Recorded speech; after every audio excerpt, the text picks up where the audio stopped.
Fuck. Okay, but you have to stay with me. The bigger they are, the harder they fall. And that phrase is perfect to describe. Why do I see his combing face? This is not Mujin. No, stop. You cannot put this frame into it. When a massive content creator gets into controversy bad enough to end their career. But when it comes to PirateSoftware, he wasn't just a big content creator. He was someone who managed to blow up from 13,000 subscribers all the way to 1. Bro, look at that growth. He literally exploded. That's crazy. He went from basically nothing to all the way. 1.1 million in less than 2 months, taking over the YouTube Shorts algorithm at some point, and even making over 50. Oh my god. Okay, wait. I need this. 1 million bits? Wait, so I have to calculate this. So let's say that's 3,000, 7,000. Let's calculate with $2.5, okay? Just to count for average. So that's 18K, just the subs.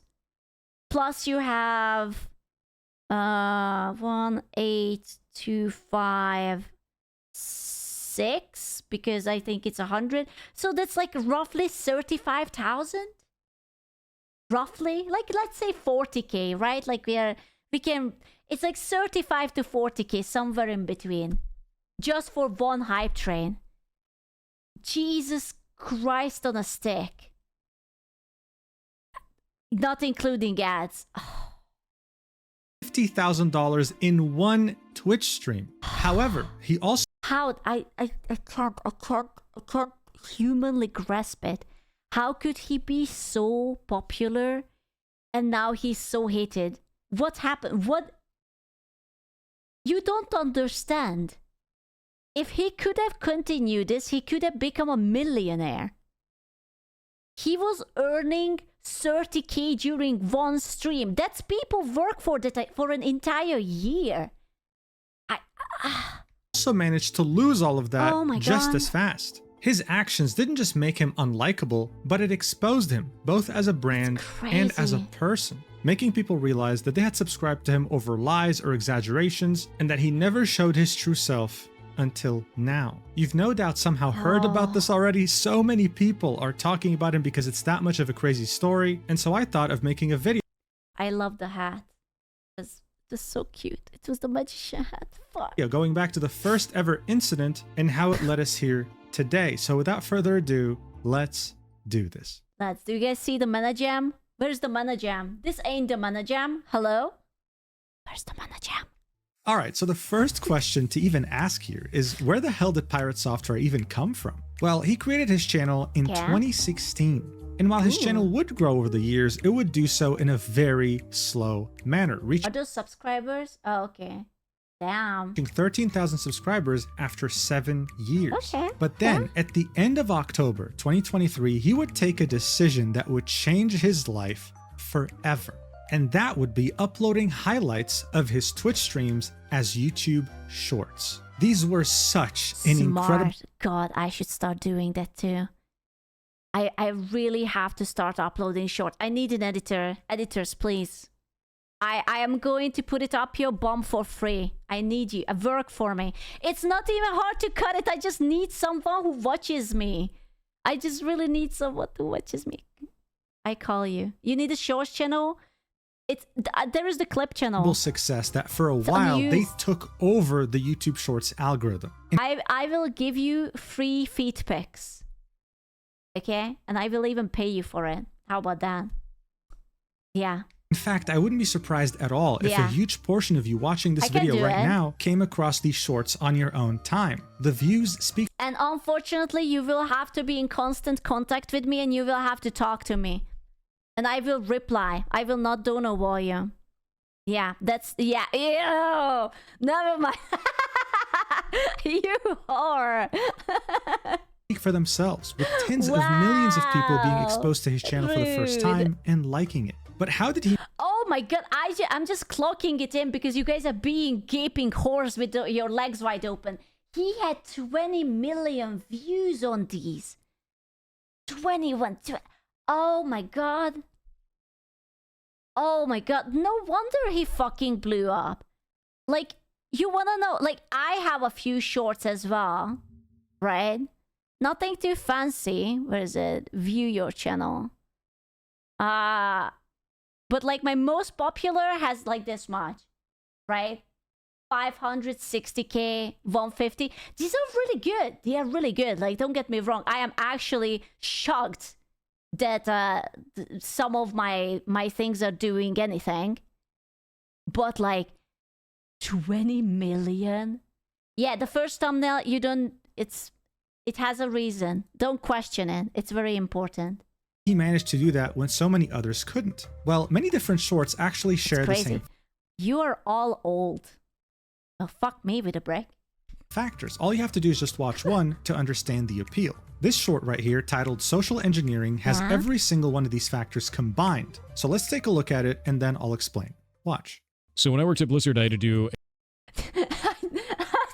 I just remember that clip when he was like, I don't even tell anyone that I worked at Blizzard, and someone made a compilation that and it's just like, when I worked at Blizzard,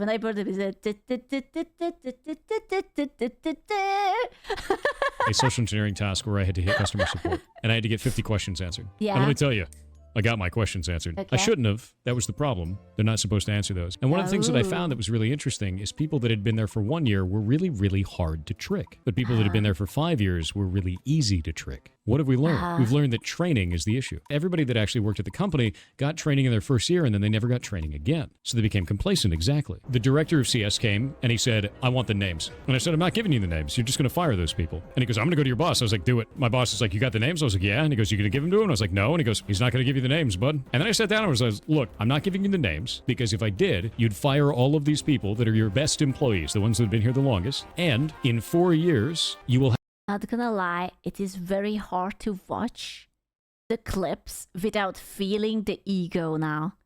I feel like now that everyone shouted at me that how egotistical this man is, all I can feel is the gloating.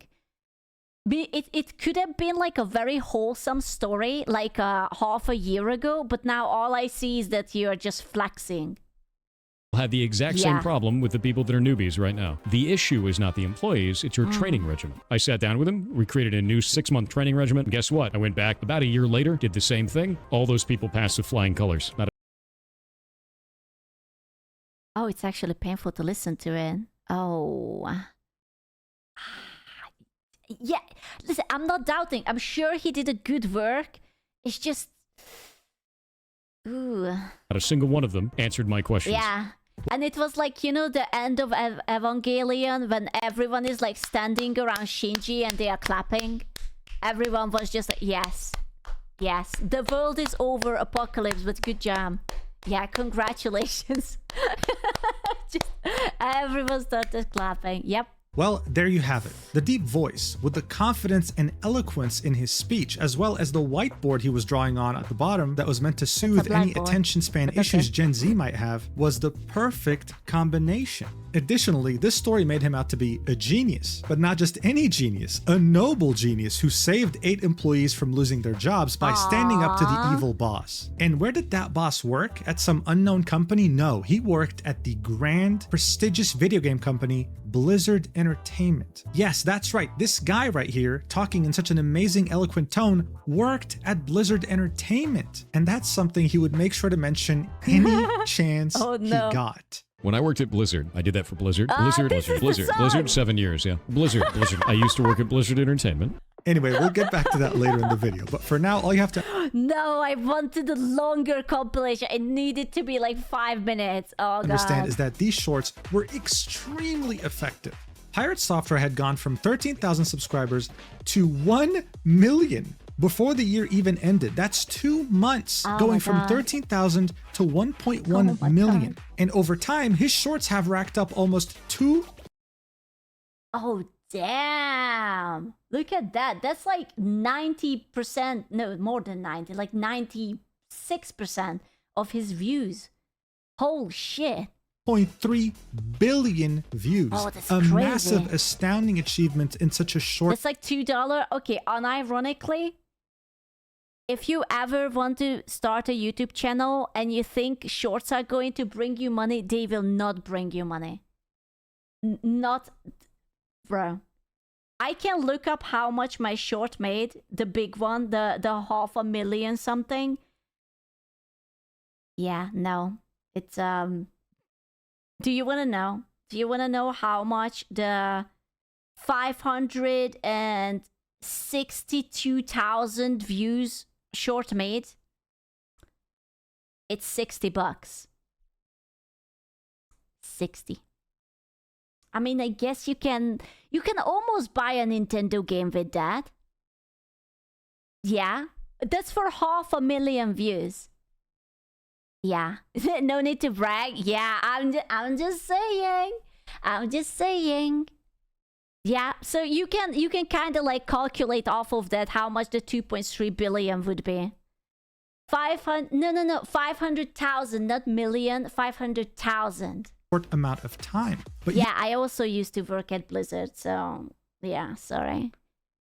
YouTube wasn't the only platform that benefited. I mean, these shorts were highlights from his streams, so of course people went to those streams to see the real thing live. And so his Twitch channel went from 400 concurrent viewers to thousands. And within barely 3 months, he was at over 8,000 concurrent viewers. That's top. And that's just the January. That's crazy. 1% of the top 1%. Now look, of course you might think, well, there are bigger streamers out there, of course. But even those streamers must have gotten envious sometimes because of how loyal and supportive PirateSoftware's community was. On December 2023, he would beat Twitch's hype train record. When enough people donate bits or gift subs, the hype train is activated, starting at level 1. 30k instant, we calculated it. While that's happening, a timer starts counting down to 0. If more people donate, the timer resets and they get... You say his community is a cult? I think it used to be a cult. Because now people are kind of just like getting kicked out left and right. That's sad. What's sad? Getting 30k in like one stream? I don't know. I wouldn't shed any tears for that.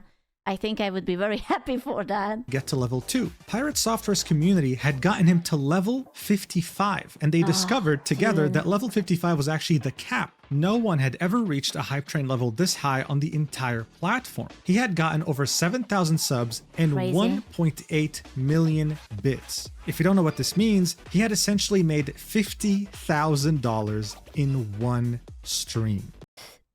It's not 50,000 because you know, depending on where you get the subs, like if it was like a bunch of people from like Turkey or whatnot, where are the rates are like super cheap, it's not. So I calculated it with $2.5 dollars to make up for the discrepancy.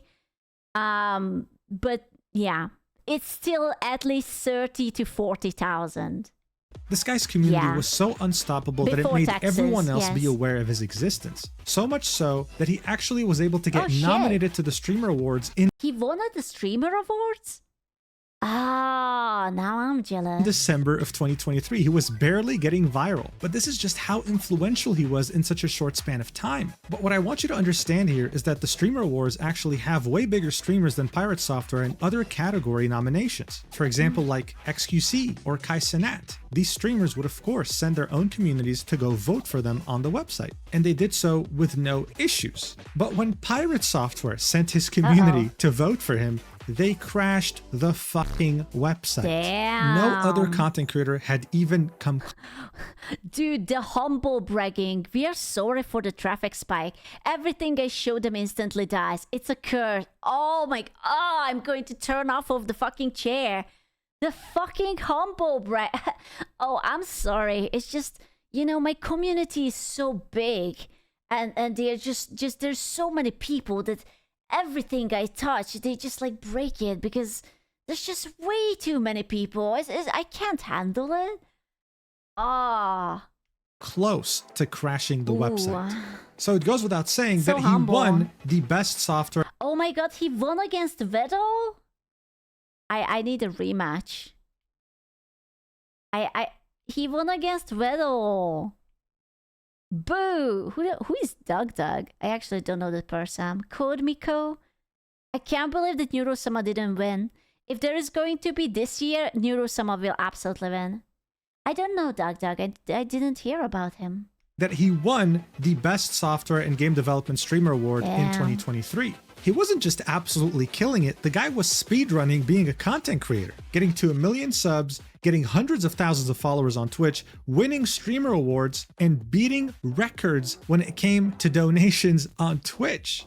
So of course, I say this with no exaggeration, the sky was the limit and the guy was barely getting started. If he could achieve that in just a couple of months, what could he achieve in years? Would he become... Can you imagine if Vidal actually ever take a look at his coding skills? And he just looks back at his code, at Neurosama's code, and looks at like PirateSoftware's code, and it's like, he literally won an award for this? And it's just like, oh no. I'm a legend, achieve stardom. No. Either way, he was unstoppable until he wasn't. Oh no. And he had no one to blame but himself. Oh, no. The first incident that would begin his cataclysmic downfall was, in the most ironic way possible, in a World of Warcraft dungeon. Yes, Blizzard Entertainment's biggest game of all time. And it would become his worst nightmare. Guys, I don't think World of Warcraft... God, World of Warcraft used to be so cool and now it's so cringe and I'm dying. Warcraft needs any introduction, okay? It came out in 2004 and revolutionized gaming. Sad. Look up the Doug and Neurosama GeoGuessr collab. Doug codes different zany AIs live on streams. Ah, I will check it later. Forever. Many games tried to copy it, many games tried to compete with it, they all died, and this game is still alive today in 2025. Now, throughout the years, it has received many different expansions, 9 in total. And while they would add more content... Never heard of it, never played in. Definitely never. I literally don't have World of Warcraft books behind me on the shelf. Never read them. Never. Content, quests, story, sometimes new races, sometimes new classes. Some of them would also permanently alter the game's fundamental mechanics. Yeah, man, cringe. Anyone who plays World of Warcraft, cringe. In other words, the game that you're playing now in 2025 is vastly different from the game that you would have played on release day. One could even go as far... Okay, I don't have a Pandaria art behind me, but when the Blood Elves came out, I screenshotted that one scene from the trailer, you know, where the blonde Blood Elf is playing with that little blue floating dragon, and I printed it and I put it up for my wall. Yeah.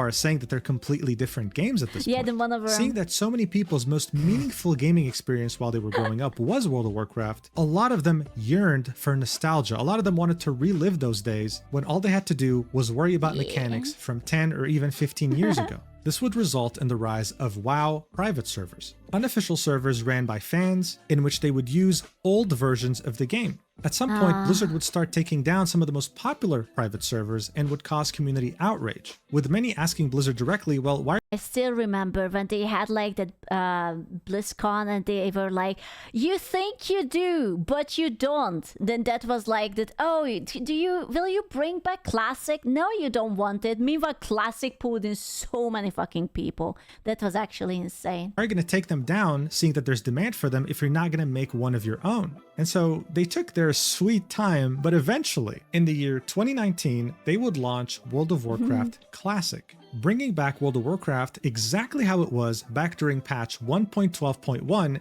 It is out of touch. No wonder that PirateSoftware worked for them. It's crazy to not try to make money out of Classic, and they were so freaking wrong.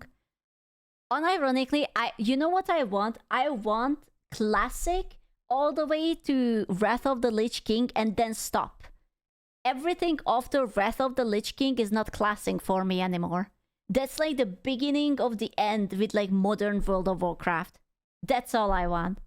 Of September 2006, before the launch of its first ever expansion. It would run in parallel to the normal World of Warcraft of today and would slowly re-release its expansions, allowing people to relive them once more. In the summer of 2023, World of Warcraft Classic would release the Hardcore Realms game mode. These are separate servers from... It was so much fun. I didn't get to play it as much as I wanted, but holy shit. The amount of times I shat myself. Jesus, everything was so scary. Hey Freya, thank you for the raid. Next Monday starting new mop. What is mop? From normal ones in which you can create a new character, but if you die, you lose that character forever. Hence why it was called hardcore. And this is where Soda Pop Oh no, it's my boy. It's my beautiful son. Mist of Pandaria. comes in. A streamer that has been streaming for over a decade now. In his early days, he was a popular World of Warcraft streamer, and when he saw the announcement of World of Warcraft He's my son. I made his VTuber avatar, okay? He's my son. Classic Hardcore, he would create a hardcore streamer guild in October 2023, in which he and a bunch yeah, I'm sorry, my PirateSoftware is showing. Sorry, my bad. of other big streamers would try their best to level up their character to level 60 without dying, and eventually also try to do endgame content. It was a big success, so at the end of 2020... Wait, for real? Yeah. Wait. Can I pull it up? I think I still should have... Do I have Soda's avatar in my VTube studio? I might. Oh yeah, look at that. Boom! I still have it. Yeah, I made this bitch. You see, I designed it, I drew it, Circle rigged it. Yeah! It was very cute. Papa. So old. God, I wish I could update it. Yeah, a blast from the past. It was still so good. Like, it's still very cute. I wish he could have used it more often, but you guys were weird about it. I'll blame you. You guys were being weird. Look at that. Look at the little cat. So cute. My goodness. Why is it a girl? Because my son is a femboy. That's why. There's no anything else I could tell you. He put her into horse races. Okay.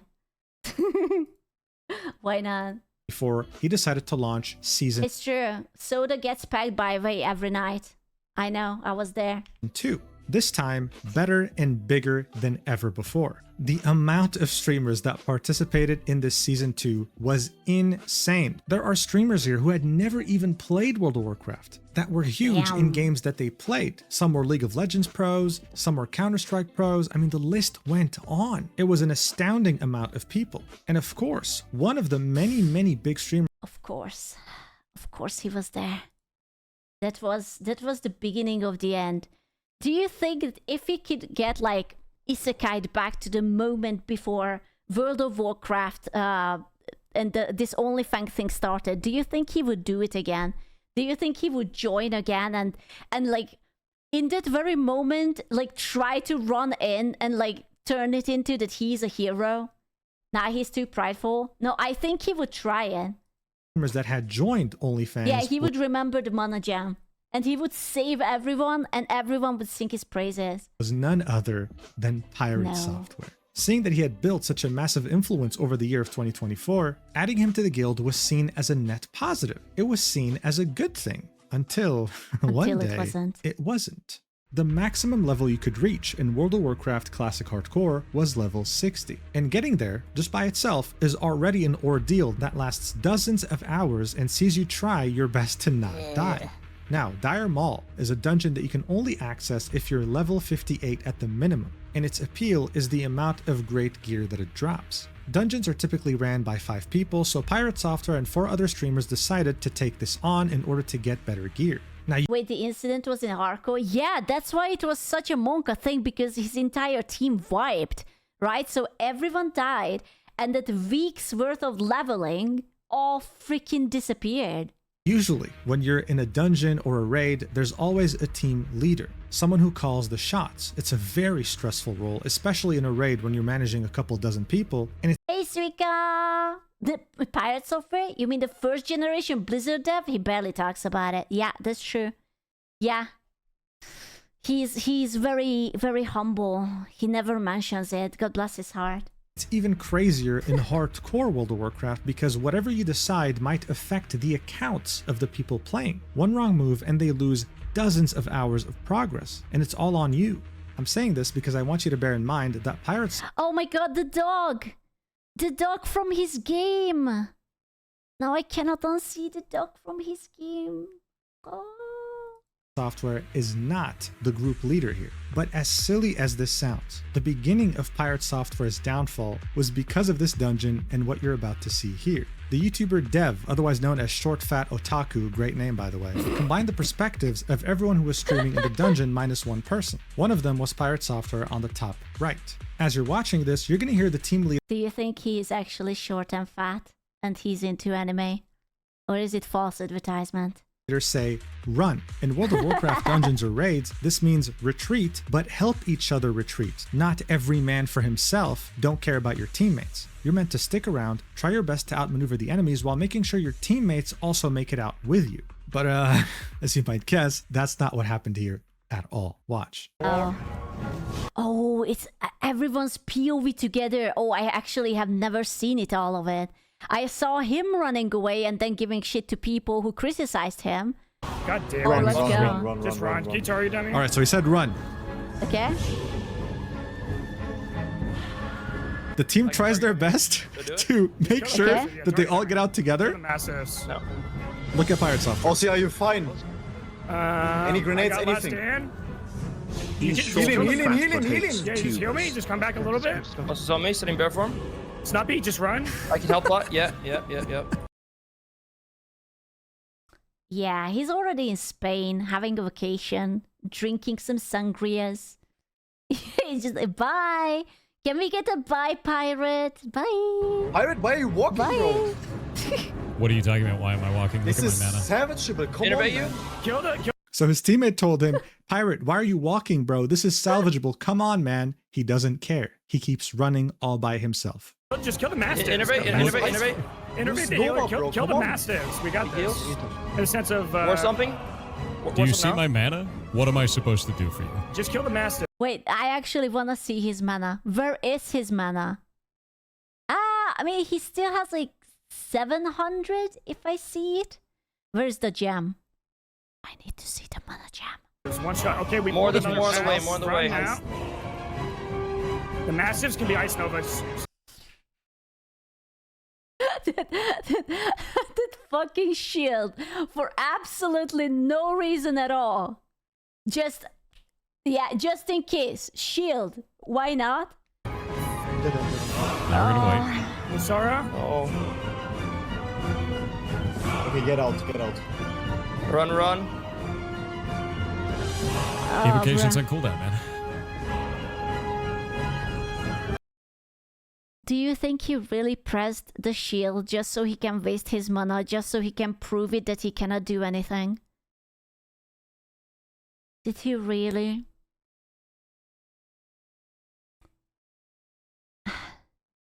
Does he not have potion? Listen, I don't know but is this not a mana potion or something? I can taunt last. How much mana is as well? There's no that much mana. You have a boss in you called run. Getting slowed. Why is he not using it then? Why is he... Fuck. Wait, anything for me? I don't think... I cannot stun him. Also, no, just run out. So, that sounded like a massive fuck up, didn't it? Yes, it did, Short Fat Otaku. Bear in mind, Pirate Software's excuse here... Sips. I have no mana. No mana gem. No potion. Was, I have no mana, I can't help you, when he clearly had 2 items in his inventory that could bring back up his mana. He could have totally helped and saved his 2 teammates that ended up dying, losing all their progress. This was a disaster. One of his teammates, Yamato, on the left here, confronted him and was asking... Roach out software. Shut up, man. You killed the group just by talking to Pirates. Shut up, man. You killed the group just by talking Pirates. Shut up, man. You killed the group just by talking Pirates. Shut up, man. I mean, what happened? Like, what's going on? Damn. And this was what Pirate Software had to say right after the fact. You instantly ran. You didn't even look as back. much as you're angry right now, of course I ran. Don't be angry at all. You overpulled 2 packs. You overpulled 2 packs and a boss. I had 1,400 mana left. I had to spend all of that mana to try and put it on Blizzard to save you guys in the first place, and nothing left. You weren't paying attention to party resources, you overpulled, and you weren't paying attention to where the boss was. He loves Blizzard so much that he chose the only class that actually has a skill called a Blizzard, just so he can feel the blizzard. That's not on me. Yeah. I noticed So two of his teammates pretty much lost everything. He very clearly ran on his own when he could have just said, you know what, look, yes, I panicked, I screwed up, my bad, sorry. But he instead decides to blame his... Lecture from Dead. Low Master Yupping.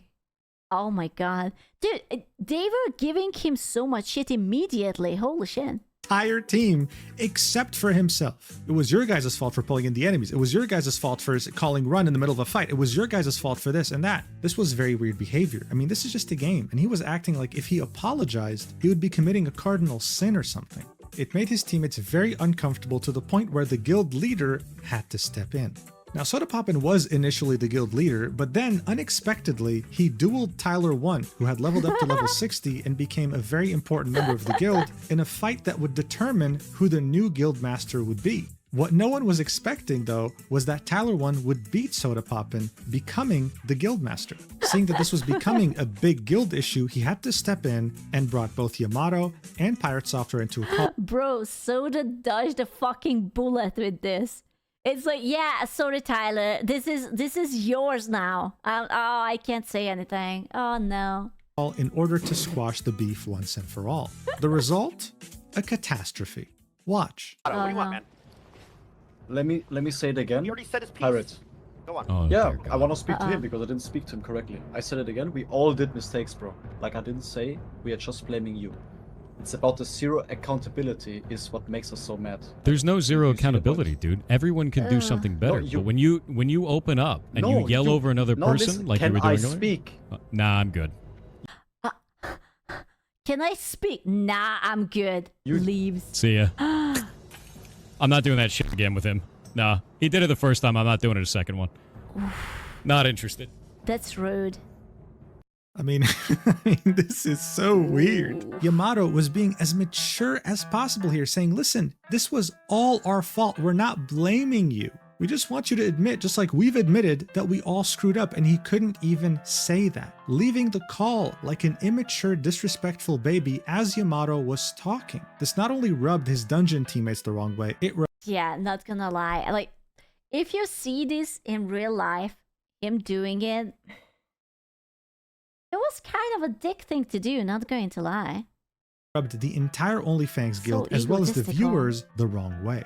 As criticism was mounting, PirateSoftware was for the first time confronting massive controversy coming his way. At any point in time, he could have just simply apologized and moved on. It was technically Yamato's fault for leading them into a situation. I don't think anyone blamed Pirate for the wipe itself. I think it's just that he didn't All say the flack sorry. Pirate gets here is completely deserved for both his bad play and his attitude. But didn't the entire situation only happen because one other guys played like complete troglodytes? Yes, but like you see, that's the thing, that no one says that it's PirateSoftware fault that they wiped. It's more like that he didn't even try to help, and then he basically said there was nothing I could have done, despite, like, there was no camaraderie. Like, he didn't turn back, he didn't try his best, he just basically ran off even when the guy was like, hey, you could come back. Like, he didn't. And I don't know. I'm gonna be honest, I don't think it's his fault, but I do think he roached out a little. I think he was like, I really don't want to die, and if those fellas are gonna die, that's on them. I am not going to. And he just ran to safety. He spooked instantly. I mean, do you know how many hours this could be to level up a character in like fucking hardcore to 60? And then he was just like, no, I'm not in the wrong. I didn't pull it. It wasn't me. It wasn't me. Instead, he So- only chose to Yamato blamed Pirate from very start, and after he called to Pirate and yelled at him saying it's all his fault. I saw the VOD. Well, I can't comment on that. But he could have addressed it in a way that, like, listen, I didn't pull it. That wasn't my fault. I guess I didn't turn back around. He could have said that I was afraid that I am going to die. I have put so many hours into it. I simply didn't want to. And the end. double down, playing the victim and saying that other streamers and OnlyFangs just want to cause problems with him for no reason whatsoever. Content is causing drama and problems. There's a lot of streamers actually in this guild Coming that... from a long-time WoW player. It wasn't Pirate's fault, but the moment the team turned around he should help. One spell with the mana he used for the shield was enough. Pirate not taking accountability made him look worse. Yeah. I really think that the only problem here is that he should have just been like, man, I'm sorry. I roached out. My bad. And no one would have fucking tugged on the situation any longer. Like, no one would have cared. It's just like, my bad, I fucked up. Sorry. I will try better next time. Like, I will turn around or something. Like, you don't have to say that it was my fault. It wasn't his fault that they wiped. But he could have at least tried. The whole thing happened because he didn't apologize for not doing anything. Yeah, exactly. Could have just said, my bad, I panicked, I was scared to die. Nothing would have happened. Yes, basically, that's exactly the problem. That he couldn't just, like, say, like, a split second of humbleness that, like, yeah, I fucked up. Oopsie. Yamato could at least pretend to be civil. Pirate couldn't even do that. Yeah. I mean, I think he was very defensive. I think he was just, like, too aware of everything, and he was like, I don't want to do this. I don't know. Is this Yamato person, like, a big streamer? Or is this, like, a small streamer? Is it even a streamer or just, like, a player who happened to play? I don't know. He's a league streamer? Maybe... I don't know. He's a smallish league ragey streamer. Maybe he didn't want to get lectured by a person like that. Maybe he was like, you're just not on my level and I don't want to hear it. You know?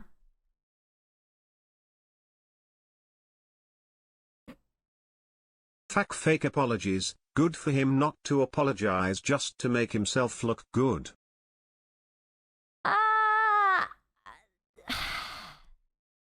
You think that it would have been too much if he says my bad in a situation like that? Because if I would have been playing the game and I am like fucking running to the thing, I would have been like, I'm sorry, I was a coward. Like, I would admit it. That I literally fucked up. I didn't want to die, bro. I spent so many hours on this. You know? Want to cause problems specifically with me and have even stated so publicly on their Twitch, saying that they want to have a fight with me for content. I think this whole thing was blown out of proportion because he was unwilling to say my bad. I think literally he just had to say my bad and move on and never address it, and everyone would have moved on. No one would have cared. That's not content. You know? That's dog shit. Ridiculous. Keep it. Not going to be a part of it. I mean, seriously, why would people just want to attack you unprovoked for no reason? Okay, to be fair, that's the internet. And the internet doesn't need a reason to be mean. So that's a naive thing to ask. But here I would say that there was a thing. Whatsoever. What a cruel world we live in. The bulk of these events would unfold from January 10th. God, the fucking Twitlangers. He always writes so much. So much. To January 12th, 2025. By that time, PirateSoftware would have received so much criticism, so much hate, that he felt compelled to post a long tweet explaining his point of view on Twitter, saying, "To those trying to character assassinate me online for a bad pull in Dire Maul WoW Hardcore, this is Hardcore WoW and a lot is on the line when you step foot into a dungeon. Here is a light breakdown of the last 24 hours. And this is where you should have said, there was a lot of on the line and it was my bad. And then period. And then you let the tweet fly and you don't try to overanalyze and over-explain. I really think that he shouldn't have over-explained. It should have just been like, yeah, it's whatever. It's a game. I'm sorry. We fucked up. Whatever. Rest in pee-pee.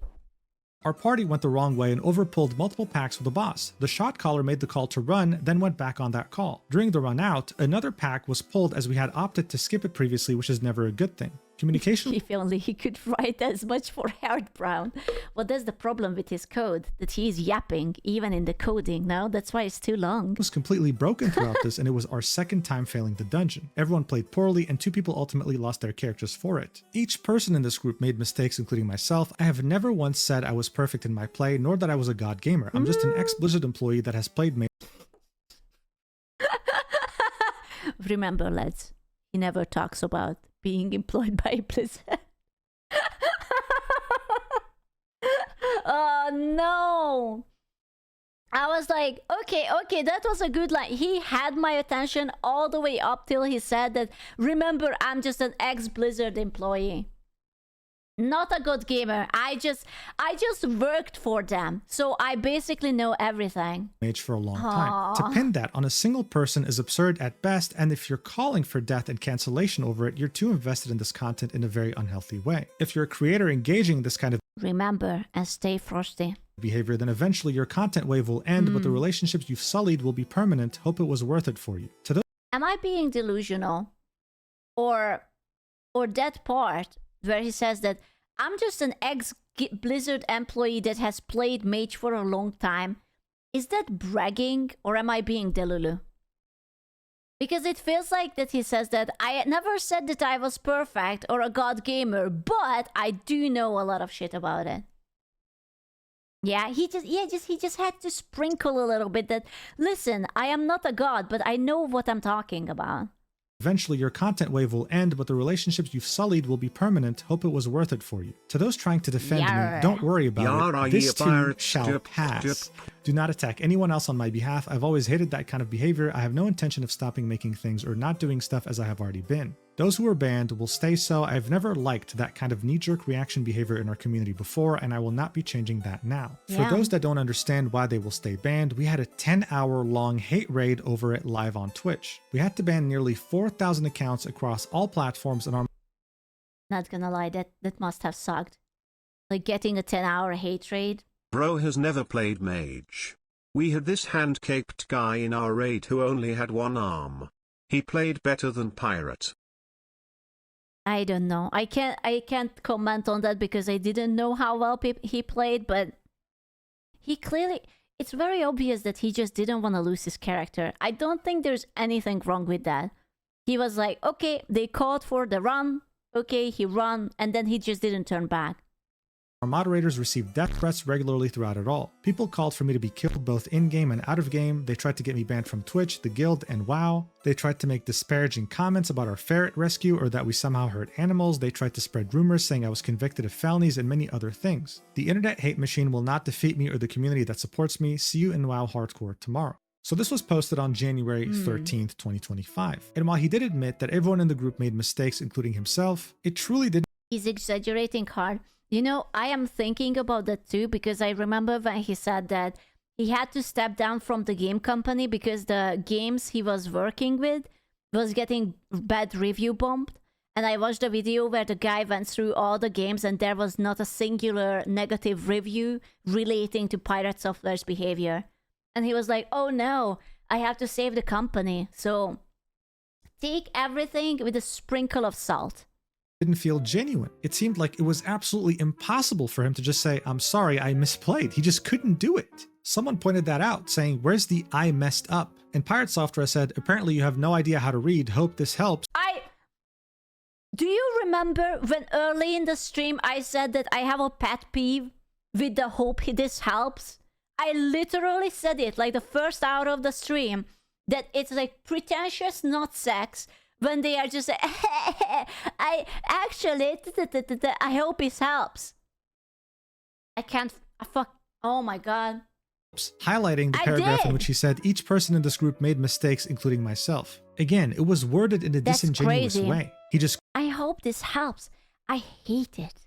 I hate it. This is such a snarky little just wanna punch you in the face sort of thing. That be, well, I hope this helps. Couldn't take individual accountability here, no matter what. The top comment was a WoW streamer known by Joker D saying, just take the L, it's not that hard, to which PirateSoftware said, hope this was worth it for you. So overall, this entire response didn't really help him at all. And even if it did, he would single-handedly ruin it. All he had to do is stay quiet. Just turn off the computer and go and pet the ferret. Or like, literally anything. That's all he had to do. Just not say anything. And it would have still blown over. That is all. Any progress it might have had in the coming days. He would double... After the hatred, just literally... Listen, you have this. You can go back. Just don't reply to people on Twitter. It's not worth it. Double down, triple down, quadruple down, quintuple down, and eventually sextuple down, only to call OnlyFangs a content guild built on hate. Damn. And a lot of it was from a rogue that was bitching the entire time about every goddamn thing that was going on except for his own play. But the mage is the one at fault because the mage is the hero class and the mage has to do everything perfectly. Everyone in that played badly. The druid butt-pulled an extra pack on the way out. The tank chose to take us into a bad route through the entirety of the dungeon, pull 2 packs and the boss at the same time. I, as the mage, went into that fight with 40% mana, tried to use my resources, used them poorly, and got myself out when the call was made to run, which, by the way, was made by them as well. Everyone played badly. In fact, the only person who didn't was the healer. And I explained that in the Twitter post, but no one wants to hear that shit. Because they want it to be a double down, a triple down, a quadruple down. They want to have a villain. They want to have an enemy. They want to fight that shit into the ground. No, okay, to be fair, what he says here is very fair. He's saying that all of us were playing badly except for the healer. This is what he should have wrote into the fucking Twitter post. That we all sucked except for the healer. The healer was doing fine. And now I'm getting shit. Yeah, you should have just taken the ego out of it and just say this and everything would have been fine. Want to send death threats to people over it because they're goddamn insane. Because this guild has turned into a content guild built on hate, not a content guild built on experiences. Okay, but I'm sure he realized that it was a content guild because most of the players were streamers and everyone was streaming it and it was like roleplay. Like, it's not surprising. It was meant to be a content guild. It was led by one of the biggest World of Warcraft streamer. And it was full of like big names. So... Because they're freaking monsters, dude. It's just crazy how we got to this point and we're not even halfway through this drama. And all he had to really realistically do was look at the camera and say, you know what? I'm sorry. We all misplayed, yes, but I screwed up by running away the way I did. I had 2 items that could have restored my mana so I could help the 2 people who died. I don't even think he needed to get into so much detail. Just literally say, I fucked up, my bad. Anyways, and then you move on to a new day and you don't give 2 fucks about it. You know? And it's like, ha ha ha, yeah, anyways. Literally, if anything like this ever happens to you, you just say, sorry one more time. One time, only one time. And then you say, anyways, and you move the fuck on. And you don't talk about it, you don't address it, you don't feed the trolls, and you just like quietly leave on. Yeah, I done goofed. It's whatever. a WoW guild with WoW, LOL and CS streamers. Yeah. And he expected it not to be more toxic than Blighttown. Yep. But I just simply panicked and ran away. And so even though we all misplayed, I just want to say I'm sorry for my play. But no, it was too hard for him. Guys, he worked at Blizzard, and Blizzard... I will not find it never not funny that the fucking memes. This man entirely created 2 personalized memes that people will know the relevance for years to come. Actually impressive. Blizzard employees simply don't make mistakes. That's a given. As PirateSoftware was too busy playing the victim, the clip of the streamer Lolcow surfaced in which he was doing a dungeon with PirateSoftware. You see, Lolcow is someone who had never played World of Warcraft up until this point. He was playing a mage. Look at his beautiful bald head. Mwah. Just like Pirate, but he was kind of having a hard time keeping up with everything going on. Here's how Pirate treated him. I'm sure you can tell from the title. PirateSoftware bullying a totally new player to the game. Pathetic, dude. Watch. You basically have to evocate to get your mana back for the next pull. Reminded me, sorry, I don't play the game, so I forgot. If you remind me, I can help you out real quick. Yeah, it's too bad I'm the only mage in the party. You're right, Jen. If only someone else would cast Arcana. No. Maybe, okay, I am going to take devil's advocate. Maybe PirateSoftware has just a very shit sense of humor. Maybe he thought that that comment is going to be really fucking hilarious. It wasn't. But maybe... Maybe. Can't really keep wishing for things that just aren't here, though. That's true. That's true. Can't wish for the rogue. Can't wish. Also, what the fuck is he talking about? Like, they have the DPS meter on and they basically make the same damage. What's the problem? Huh? Wish for another mage to cast Arcane in. Yeah. Brother, may I have some oats? Oh, since we have 2 mages, we could probably poly the ads. Wait, we have 2 mages. Oh. Man. Yeah, I can poly. Here I've been the only one casting Arcane. Okay. He's just... it's like, it's a bad joke. No one laughed. It wasn't funny and he's still pushing it. It's almost like he's waiting for like the laugh track. Oh my god, good one. Oh my god, good one. So good. You're so right. And it's just like... so patronizing. Jesus Christ. Lakari, my boy, you gotta speak up. Incredible. Oh, it's Call crazy. him a cunt or something. It's wild, right? Wild, right? God, even reality TV can't recreate such an awkward moment, man. It's so embarrassing. Listeners, cool. He's not perfect. He never said that, but he is an ex-Blizzard employee who played Mage for 7 years.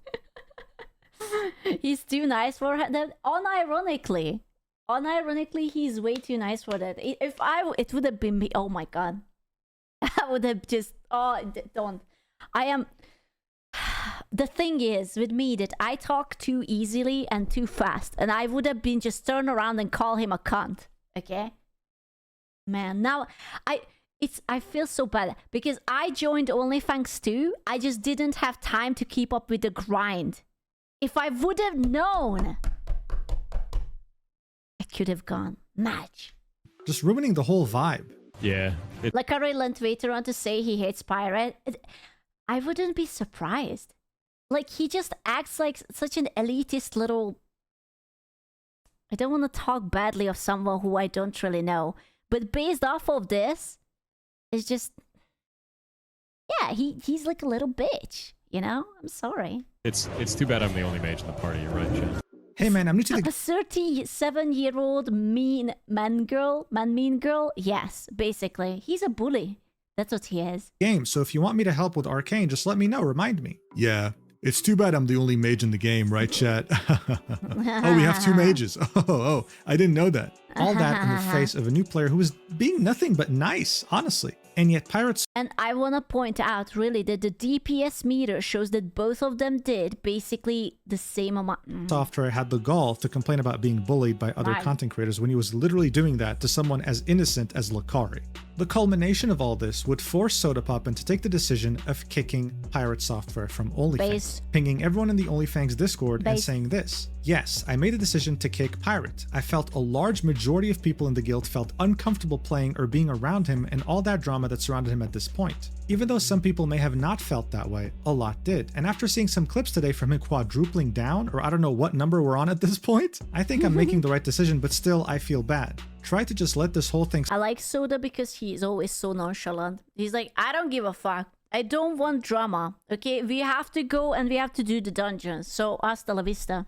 Slide into forgetfulness and move on, in my opinion. Stay safe, gamers. Yeah, base. So look, at the end of the day, in World of Warcraft in general, when you're in a raid or dungeon, you have to trust every single member on your team to make sure that not only you complete the raid or dungeon, but that you also survive. This also applies on a way bigger... Soda is like Osman if he would shower. Then...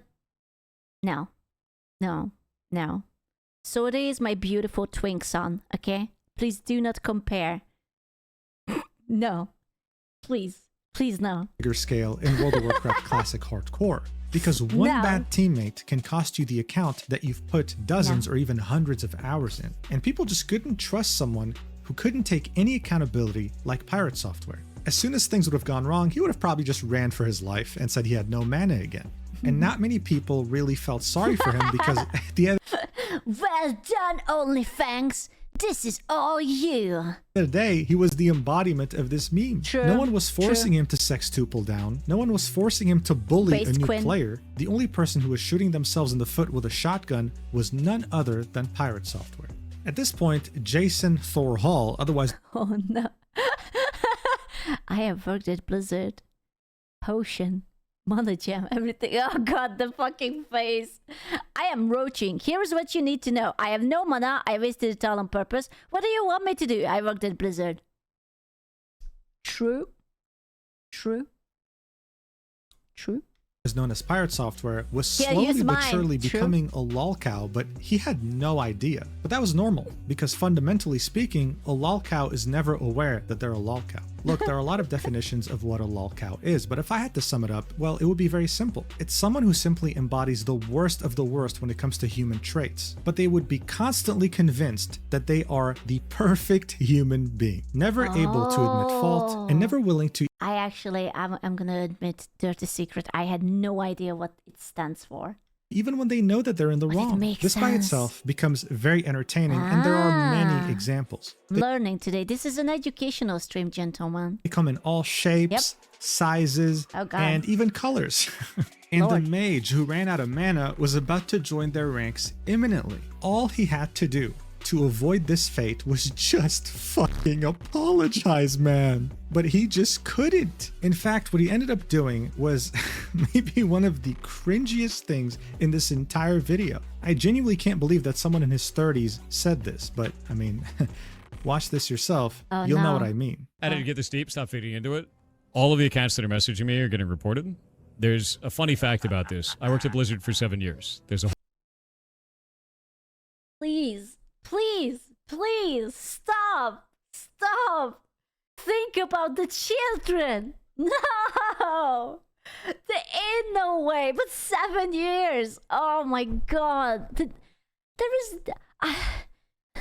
Oh no, man, Volpe was over there. Look at him, he had to listen to this live in 4K. The proximity voice chat. Oh. A whole lot of other people there that still know me. And all of these reports are going directly to them. They're well aware of the situation, and everybody who's messaging me, they're going to get read. It's kind of a dumbass thing to do, and I can't wait for all of them to get banned. Yep. He said that he can't wait for all of them to get banned. Damn.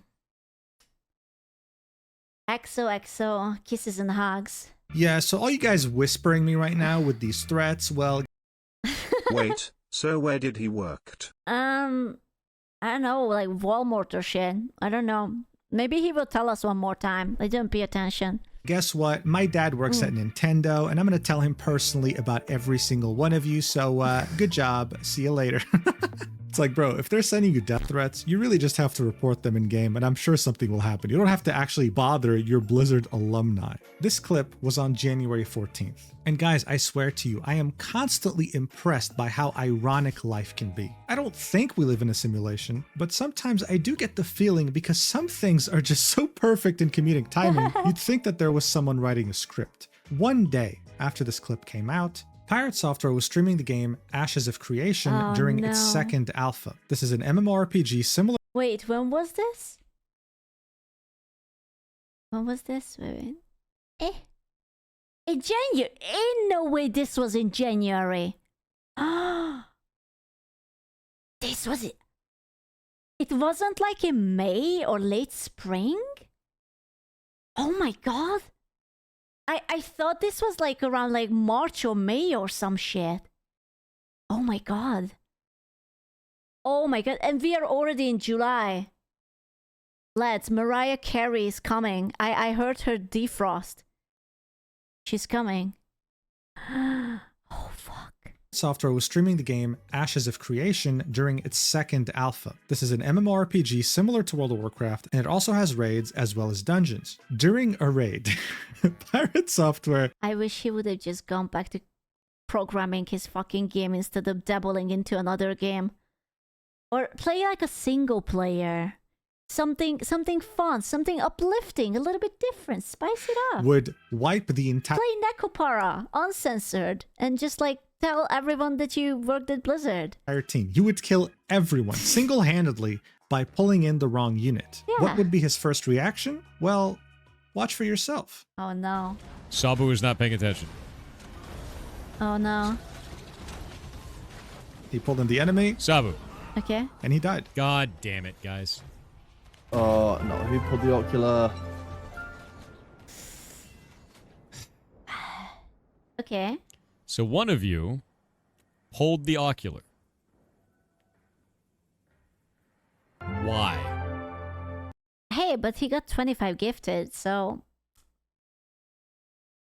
He's not even saying thank you for them anymore. Damn. Now half the raid is dead. Was there a reason for that? It's crazy.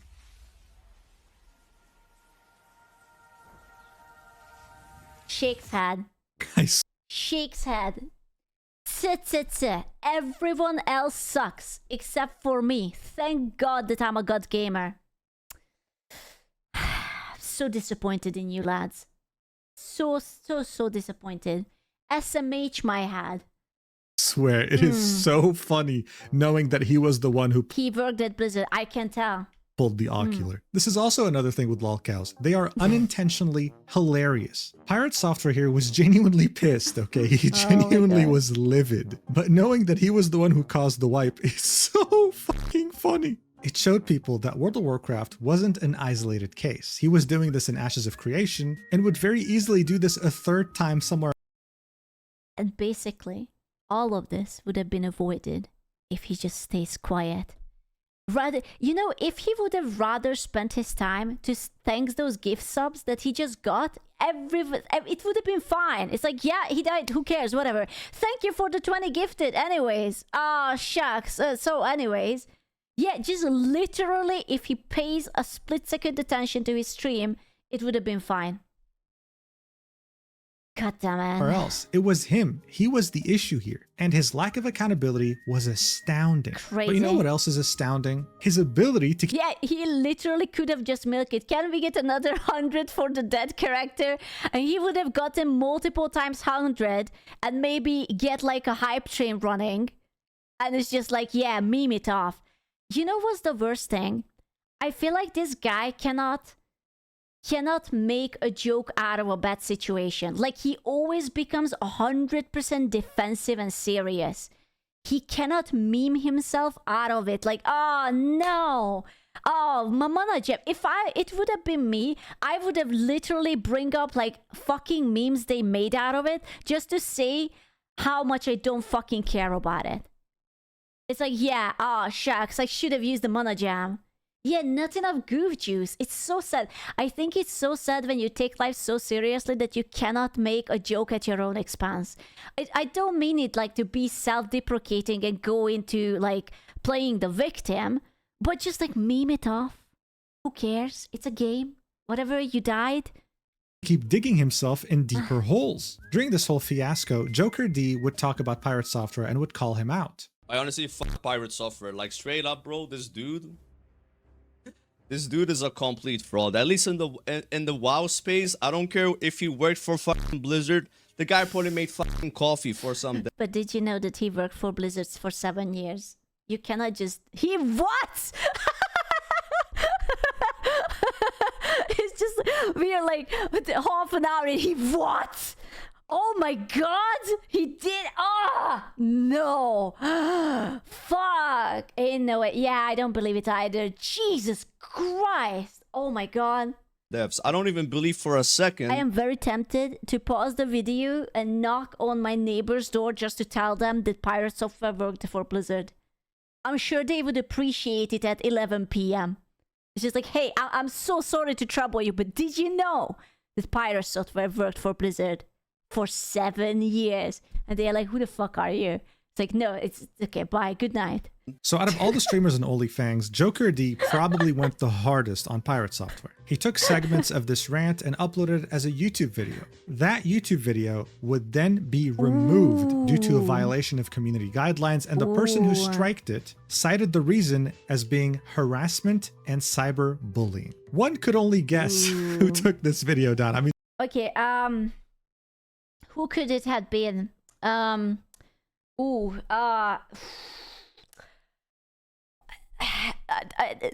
the person who did it, could he have possibly worked at Blizzard for 7 years? Yeah, it must have been a Blizzard employee. Truly, yeah. I mean, seriously, Joker D would never reveal the name of the brand or whatever that was behind this, but seeing that the video had gotten brigaded by PirateSoftware's community, for many, it was safe to say that PirateSoftware was the one who... It's kind of him that he didn't say it. I would have blubbered it out. Absolutely. I would have been like, yep. Yep. He's a better person than I am. Who took this video down because he simply didn't like it, abusing the copy strike system on YouTube. Seeing that Pokemon had done this in the past back in 2020, getting an amazing community reaction, and of course we can't forget about Alinity doing this as well back in Can we copy strike PewDiePie? That was a meme. That was, oh my god. That was amazing. That's like internet culture. 2018. Wow, I'm old. I'm gonna copy strike this guy. Aww. I mean, it was genius. It worked so well for every content creator who had done that prior. So obviously, this... That was 2018. Gentlemen, we are fucking old. Oh my god.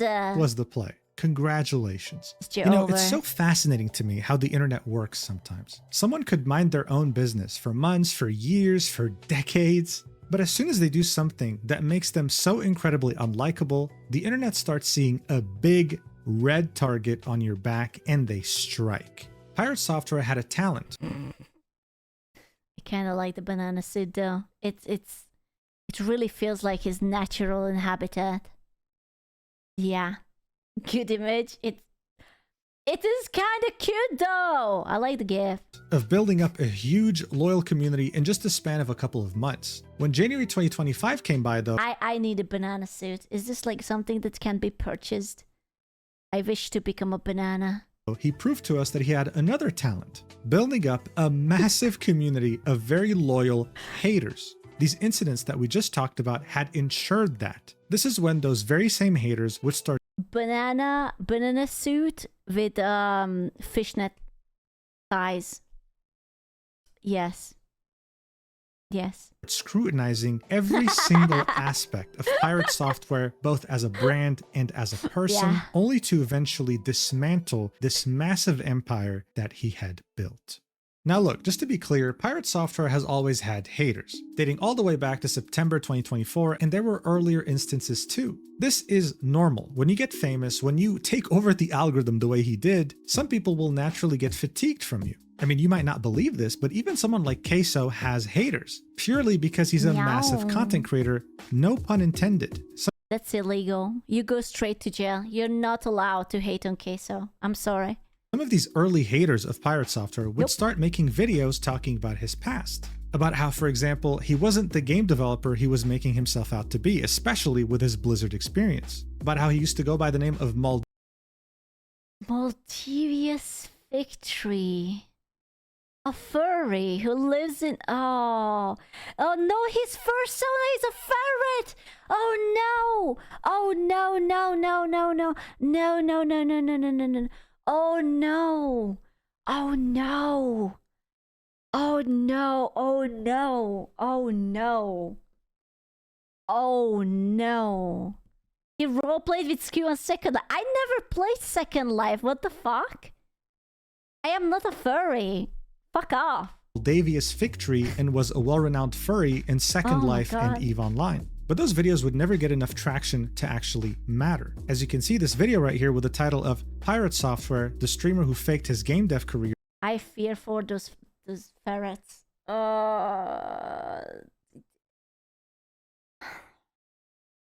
Gone.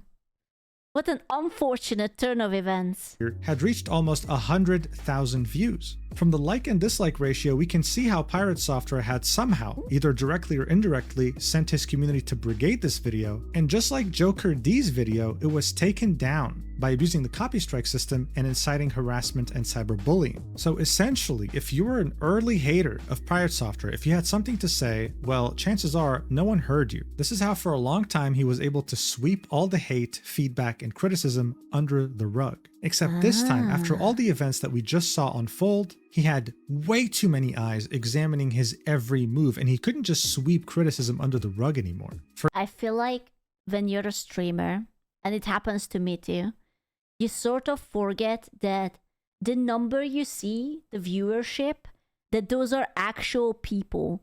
And like, if you would line them up next to each other, it would fill up like a smaller town or like a bigger town, depending on how many eyes do you have on you, right? It's not false. It's like, because, you know, like, there's a lot of lurkers and you like, oh, it's like almost that they are not even here because they might be just like sleeping, yorking, whatever. And there you usually talk to like a handful of people, right? And you forget that just because they are not talking, it doesn't mean that they are not watching. And there is all the fucking eyes are on you. Yeah, you're real. For example, around the end of January 2025, PirateSoftware had DMCA'd an indie I am watching you. game and threatened to sue its developer. Why? Well, the developer shows us the main reason. Oh, the roach. Oh, the hat. Oh my god, it has I like it. But this is the kind of thing, like, why would you sue for? This is funny. This is a joke. This is actually hilarious. Do you guys remember when Osmongold watched someone make like an entire or like 3D animated video and like the cockroaches were running in and out of his body and whatnot? And it was like basically a horror video. And he was just like, oh my god, this is the best shit ever. I really fucking like it. Like, you have great talent. And he watched it and like put it up onto his YouTube. And he was like really cool about it. That's what he should have done. Why PirateSoftware wanted the game taken down. Here it is. It's this roach wearing the same wizard hat that he was wearing during World of Warcraft, while mimicking some of the things that he was saying. Watch. As much as you're angry right now, of course I ran. But it's so cool, bro. He got put into a game, and it's funny. It's... This whole game got DMCA'd because of this. I mean, this is how sensitive he is. And now many people were made aware of this. He couldn't just copy, strike, or DMCA just about anyone, because every time he did, he spawned more haters. His strategy was now outdated. Everyone was made aware of what had happened. Pirate didn't want the game to release before his game. Oh, fuck. You think that was it? It's like, nah! You cannot release it faster than my game! Ah! Happened to this indie game. And speaking of indie games, there was renewed scrutiny over PirateSoftware's oh gee, I wonder why. And then he made it seem to be like he's a victim. So many bad decisions. Like, unironically, I wish someone would have just get him a PR guy. Like, right around here when this started to go down. Just hire someone who has an overview of what you're doing and tell you to please shut the fuck up. Just go and like fuck someone in a fursuit. Take your load out. Go to VR chat. Go to Second Life, whatever you want. Indie game called Heartbound, with many wondering why it's been in early access since 2018. Oh shit. That's the longest early access I have ever heard. Damn. With no release date in sight. Give it 3 more years, it'll be a decade. Some people were comparing him to Yandere Dev, a very well-established Lolcow who hadn't released his game in over a decade. Well, now he doesn't have to, because isn't like Me-Side kind of like a Yandere thing, but like better? I don't know the story, but I saw spooky pictures of the girl. And when people actually analyzed its code, they found some of the worst written code known to mankind. Dude, we have so many games we need to play. Jesus Christ. All this scrutiny and criticism catch up to his own game development must have hit one hell of a nerve, because very shortly after he announced that Heartbound would start receiving monthly updates. And all it took was people going there and reviewing it negatively. He was hoping that this would steer off the criticism and the scrutiny, and that things would eventually finally go back to normal, but the haters weren't really done just yet.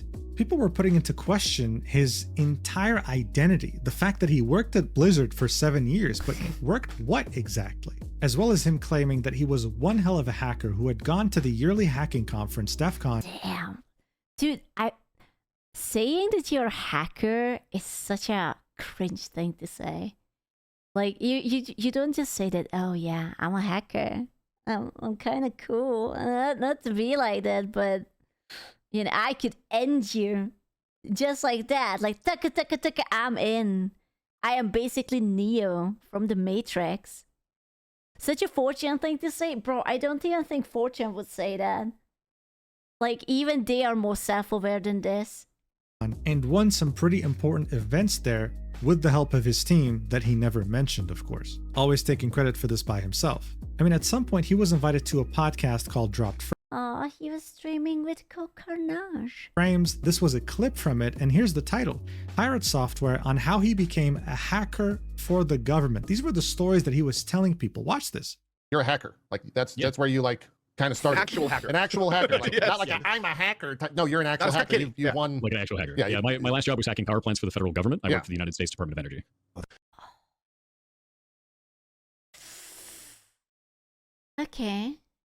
Okay, but was he really? Wait, so he doesn't know how to program super duper smartly, but he knows how to hack for the federal government? You can look it up. So a dude walks in with a laptop and a suit, and you lean over to, who's that guy? Well, that's the hacker from the government. Yeah, that's the hacker. It's even worse. We go in like 3 to 4 man teams, man. So like we've got a team. Oh, you had a fleet. You had like a team of dudes in suits holding laptops, walking into restricted areas. Okay. When he says things like this, what he's trying to paint in your mind as a viewer is that he's some sort of Unit 8200 Mossad agent writing zero-day exploits on USBs that are snuck into Iranian nuclear facilities. Must be true. Must be true. I believe it. And that infest and shut down the entire technical operation of that nuclear power plant. When in reality, if you look at his LinkedIn and reconcile it against his skill set, what he did was social engineering. He wrote phishing emails and tried to gain access to credentials and user systems that way. So Coding Jesus said it best. Close enough. Close enough. You know that. Listen, basically, if it works on grandmas, you can hack the grandmas with that. Yeah, it's close enough. We will call it a PirateSoftware's W. entire identity was slowly starting. He was the Nigerian prince all along. Oh man, if I would have known that it was Mr. PirateSoftware writing me and promising me the world. Aww. And here I am, I'm an idiot, I blocked him. To unravel right before our very eyes. From the shorts that made him go viral, to the stories he used to say on stream, to quite literally everything about him was nothing more than either an exaggeration or him trying as best as possible to sugarcoat reality. We can very clearly see on his LinkedIn that first off, he didn't work at Blizzard for 7 years, it was actually 6 years, 6 months. Okay, we round it up after 5, okay? It's fine. And that his initial roles were him being in quality assurance. For the first 4 years at Blizzard, so the majority of his time there, he was in an entry-level role, eventually being promoted multiple times and finishing off as a senior red team specialist. In his own description of the job, he said, infiltrated and exploited physical access controls, managed social engineering operations to improve. These are very fancy words to describe something that is probably not as fancy as it sounds, but it looks cool on paper. Improve employee awareness and resilience, and finally created, launched, and managed a global web application bounty program. As Coding Jesus said, this guy would literally just send phishing emails, make phone calls, try to pretend to be an outsider in order to have employees make mistakes. Beep boop beep boop. Hello? Hello? Yes? I am hacker from the federal government. May I hack you, please? Yes, I actually worked for 7 years for Blizzard. Yes. Can I? Yeah, okay, thank you. Stay frosty. So that they can improve internal protocols. I mean, it's an important job, that's for sure. But even on his LinkedIn, he would make claims that he worked on all these different games. I mean, yeah, indirectly, but none of your code made it to the game. You didn't model, you didn't texture, and you sure as hell didn't animate. You just so happened to work on internal projects in parallel to these games. And yet, every time someone would mention something about games, about the video game industry, about I love the responsibilities. It's like mentored, identified, created a new team and led it to victory. Okay. Clearly not OnlyFangs, but okay. Yeah, that's fine. Directory for the Horde. Yeah, basically. But whatever, he would always start off by saying, I worked 7 years at Blizzard, actually, so I know what I'm talking about. When in reality, no, you have more experience as an indie developer than you ever had as a developer at a AAA company. We will forgive him for the CV cringe because you have to sell yourself. In this day and age, you have to lie the entire world just to get hired to a basic bitch-ass position. So we are not going to pick on this. Although they created a new team and led it to victory was a little bit funny. So that's the only reason I'm picking on it, because it's a bit cringe, but you know, whatever. And that's the truth. And there's nothing wrong with that. It's just that he made this such an important and integral part of his personality that it felt like a massive betrayal. But that's not all. His dad was Joey Ray. Oh my God. The funny hair runs in the family. Oh no. No, none of the family members know what a hairdresser is. Oh, that's crazy. Ah, shit. Hall. This picture right here is of 10 people. And if you don't know who they are, these people happen to be the... So which one is Papa Pirate? It must be this one. He kind of looks like Pirate here. Is it this one? Yeah, I can see it. I can see it. I can see it. I see the family. He has the face. The long-haired one? No, it's this guy. I can see it from the smile. Yep. Original found. Oh my God, those glasses. Oh my God, he looks like a fly. He's very fashionable, but also psychotic on a black and white photo. Holy shit.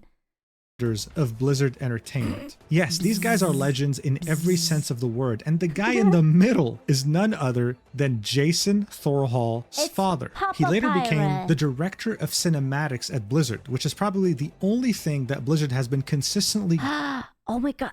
Wait, so the papa worked at Blizzard and they were working on the Vikings game, and Pirate is Thor because of the... This is all like a big tribute to his dad? Aww, that's so sweet. Good at for the last 20 years. He was also the inspiration behind... He's a daddy's boy. I know his name isn't Thor, but he goes by Thor, right? His name is like Jason or something. But he chose the username Thor to run as PirateSoftware. This guy in South Park from the famous World of Warcraft episode. I mean, this guy was a legend in every sense of the... Wait, no, wait. No. No. No. No. No. No. Don't say no. Really? It's confirmed his bit... No. Really? Oh, they did him dirty with the character design. Holy shit. That's kind of amazing, but also holy shit, they were a little bit mean. What the fuck? The word. And so Mashable.com, when they... Oh, that's a... Dude, his father got a cameo in South Park. Oh my God. Damn, his dad loved it. Yeah, because you know what? His dad has a fucking sense of humor. Clearly, that wasn't genetically inherited. Because his son got a cameo in a game as a cockroach and he copy-striked it. Meanwhile, he gets featured in fucking South Park as this sweaty incel loser Redditor mod. And he's like, oh my God, this is the best fucking shit that ever happened to me. Like, hello? Craft episode. I mean, this guy was a legend in every sense of the word. And so Mashable.com, when they made this article about PirateSoftware titled How Streamer PirateSoftware Gained Nearly 2 million subs in 6 months, they just had to mention the fact that he's a nepo baby, saying when he was 16, he landed a 2 million subs, gentlemen. And that's just a sub. I want to point it. So that's almost like if we count, I like to count with the 2.5 because like, you know, but that's like $5 million just in subs, before taxes, of course, for a half a year. That's YouTube subs? Oh, okay, thank God. I thought that's what he had like across half a year on Twitch. I would have... Okay, my bad. Okay. You almost scared the holy cannoli out of me. dream job as a game tester at Blizzard Entertainment, which, before the bloated loot boxes and corporate acquisition by Microsoft for 68... He's a nepo baby? Well, is his daddy, like, giving him, like, money? Isn't a nepo baby someone who is basically, like, pushed into places by the dad? Did he not get into Blizzard on his own accord? Did he get allowance, and did he get into Blizzard because of his dad? Or did he get in because he got in and whatever? His record of 78k subs on Twitch. Boohoo. Yes, his dad got him in. Oh, okay. Okay. Yeah. Okay. Well, $0.7 billion, was considered one of the most respected companies in the video game industry. It helped that he was a nepo baby, since his dad, Joey Ray Hall, had spent over the first time, yes. The second time was all on his own. I will take it into consideration. 2 decades at the industry titan since almost the very beginning. Now, of course, after 6 months he would leave because he felt that the corporate life wasn't for him, and many years later would reapply by himself without the help of his dad, landing a QA role, which I believe, because if he had the help of his dad, no way he would end up in an entry-level position. But still, just them including this sentence, calling him a nepo baby, truly triggered him beyond belief. I mean, look at what he had to say. Yeah, really not a fan of that. Yeah? Not a fan of that. It's one of those things that I've been trying to fight my entire career. It's one of the things that I've had to argue with people in chat about. It's one of the things that we ban people for here. Anytime people say shit like that, because it's... He really can't handle jokes, can he? Like, not even the slightest tease. Not even the smallest criticism. Damn. Deeply disrespectful, and it completely overwrites any of the things that I've done throughout my career. Like, I can see where he's coming from, but I feel like he's treating literally everything like this. Like, you have anything slightly negative to say about him, you're gone. Yeah, he's overly sensitive and insecure, and I don't quite understand why. I literally don't. As something that is somebody else's success, which they have not been in any possible respect. And it's just rude as fuck. So, what do you say? In the thing, he said it was he called me a nepo baby.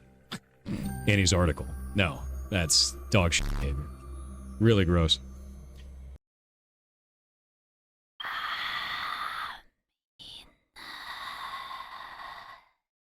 There is some truth to it, to be fair. But stop mentioning Blizzard. In any case, let's go find somebody to raid. I mean, you heard him, right? He would ban people in chat if they called him a nepo baby. It's the easiest way to trigger him. And yet, at the same time, the same guy who's acting triggered over being called nepo baby said this multiple times on his stream. Watch. So I'm second generation Blizzard. I'm the first second generation Blizzard employee that ever existed in the company. I'm also a second generation Blizzard employee. I was a second generation Blizzard employee. I was the first second generation Blizzard employee ever. I was the first second generation Blizzard employee. And I love that shit. I love that company. Working for Blizzard sucked. He's a profoundly insecure man. Again. He needs external validation for a very fragile self. He needs to be big. He needs to be self-made to hide the shame that is being a nepo baby. And let's face it, he worked in Blizzard Lolcow. To be fair, Blizzard used to be really good, okay? Like, it's very sad that they had fallen. I had so much respect for that company, and now it's just like, I wouldn't even trust them with my titty milk. A lolcow is someone who is unintentionally hilarious when being 100% serious, and I just can't stop laughing at this guy. I mean, seriously? I was the first second-generation Blizzard employee? He was just very proud of it, man. It's okay. It happens to all of us. But did you know that his dad worked at Blizzard, by any chance? Hey, bro, Meister! What is this, the Chinese dynasty? Like, what are you even talking about? And let's be real here. The only reason you were the first second generation Blizzard employee was purely because of your dad. Because back then, they didn't even have a recruiting team. You were just the easiest hire. And I think one thing he has to understand is that being a nepo baby isn't a bad thing. I think most people, if they had a dad or a mom who worked a really cool job, they would love to take advantage of that, and they do. For example, Jack Quaid is an actor that was called a nepo baby multiple times by fans. That's because his parents are both Dennis Quaid and Meg Ryan, two very successful actors. His response was very refreshing for fans. Is this the guy from The Boys? I don't recognize the parent's name. Fans agreeing with the nepo baby label and saying, I'm an immensely privileged person. I don't think it undermines my talent. Adding that he was able to get representation pretty early on because of being a nepo baby, and that it's already more than half the battle. So as I said, being a nepo baby isn't inherently a bad thing. It's only bad when you try to deny it, when you get defensive, because come on, who are you lying to? And that was what PirateSoftware was doing. It was becoming more and more obvious that PirateSoftware had a massive ego, but also very deep-rooted insecurities. But why? I will never fucking understand where's this insecurity coming from. You clearly had it good in life. You're clearly well off. And there's all these people who love you. And you're just like constantly defensive. Why? He could just say, my dad was so nice, he landed me a job. Yeah, and it sounds so cool because it's like, oh, you're getting along well with your parents. That was really cool of them. How cool is your dad that he worked at Blizzard? You know? He definitely has mommy issues. Well, according to his game, he does. Jesus, it's always the women. Ah, we fucked it up. Gentlemen, I will take responsibility. I will take this L just for you. In the name of my gender and the mommy issues. Classic women. Thank you. Yeah, you're welcome.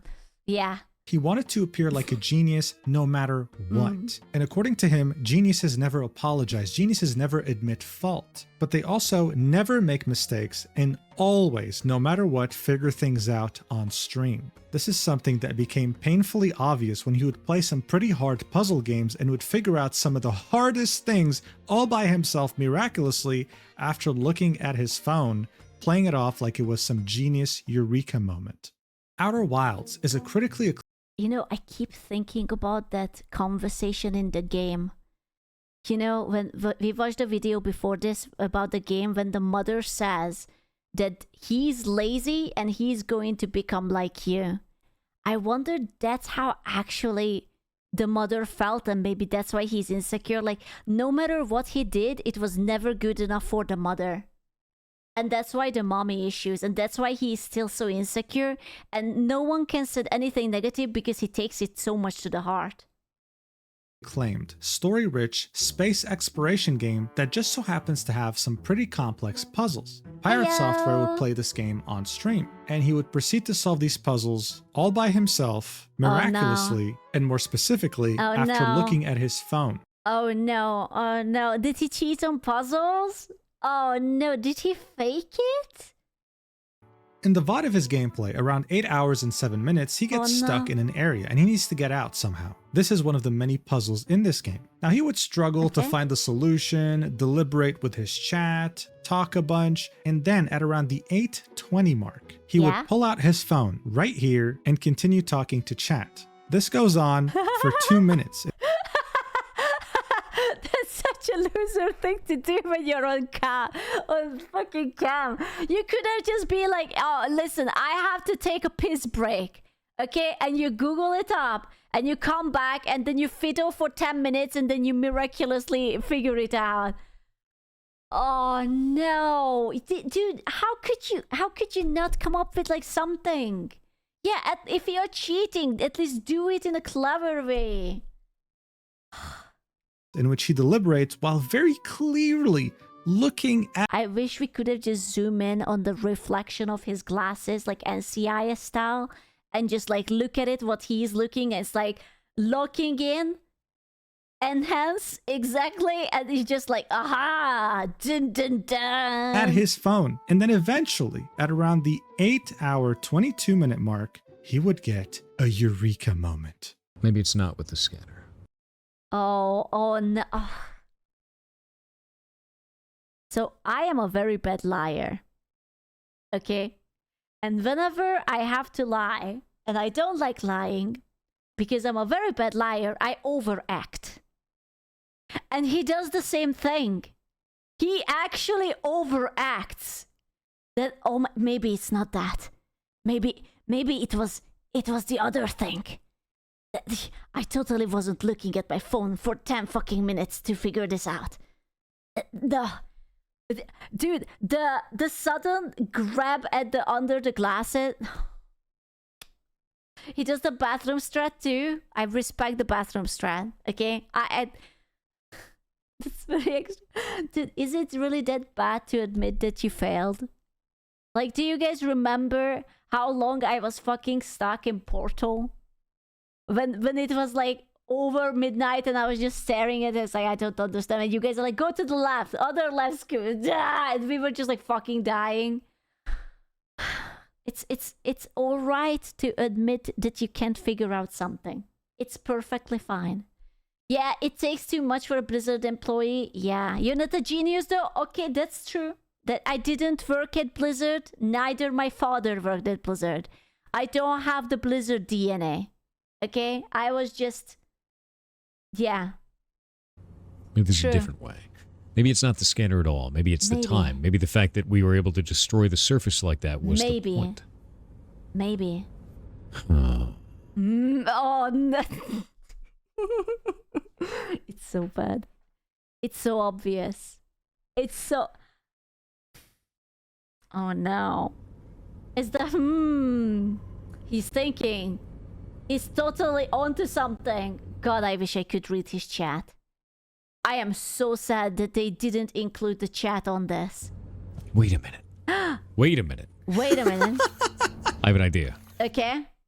Okay, he's cooking. Guys, wait a minute. Oh my god, I have an idea. Guys, oh my god. This just came out of nowhere. My brain just works differently. Did I mention that I worked 7 years at Blizzard? This would spread like wildfire on Reddit. This guy is faking his Outer Wilds run in order to appear to be a genius to his community. That's crazy. It's so ridiculous you can't even believe it. But as I already mentioned, he was facing increased scrutiny. He normally would have been able to get away with this, and he did get away with this in other games. It's just that now things were different. When questioned about cheating in Outer Wilds, this is what he had to say. Oh no. No, you don't answer that. Those are the comments that you skip.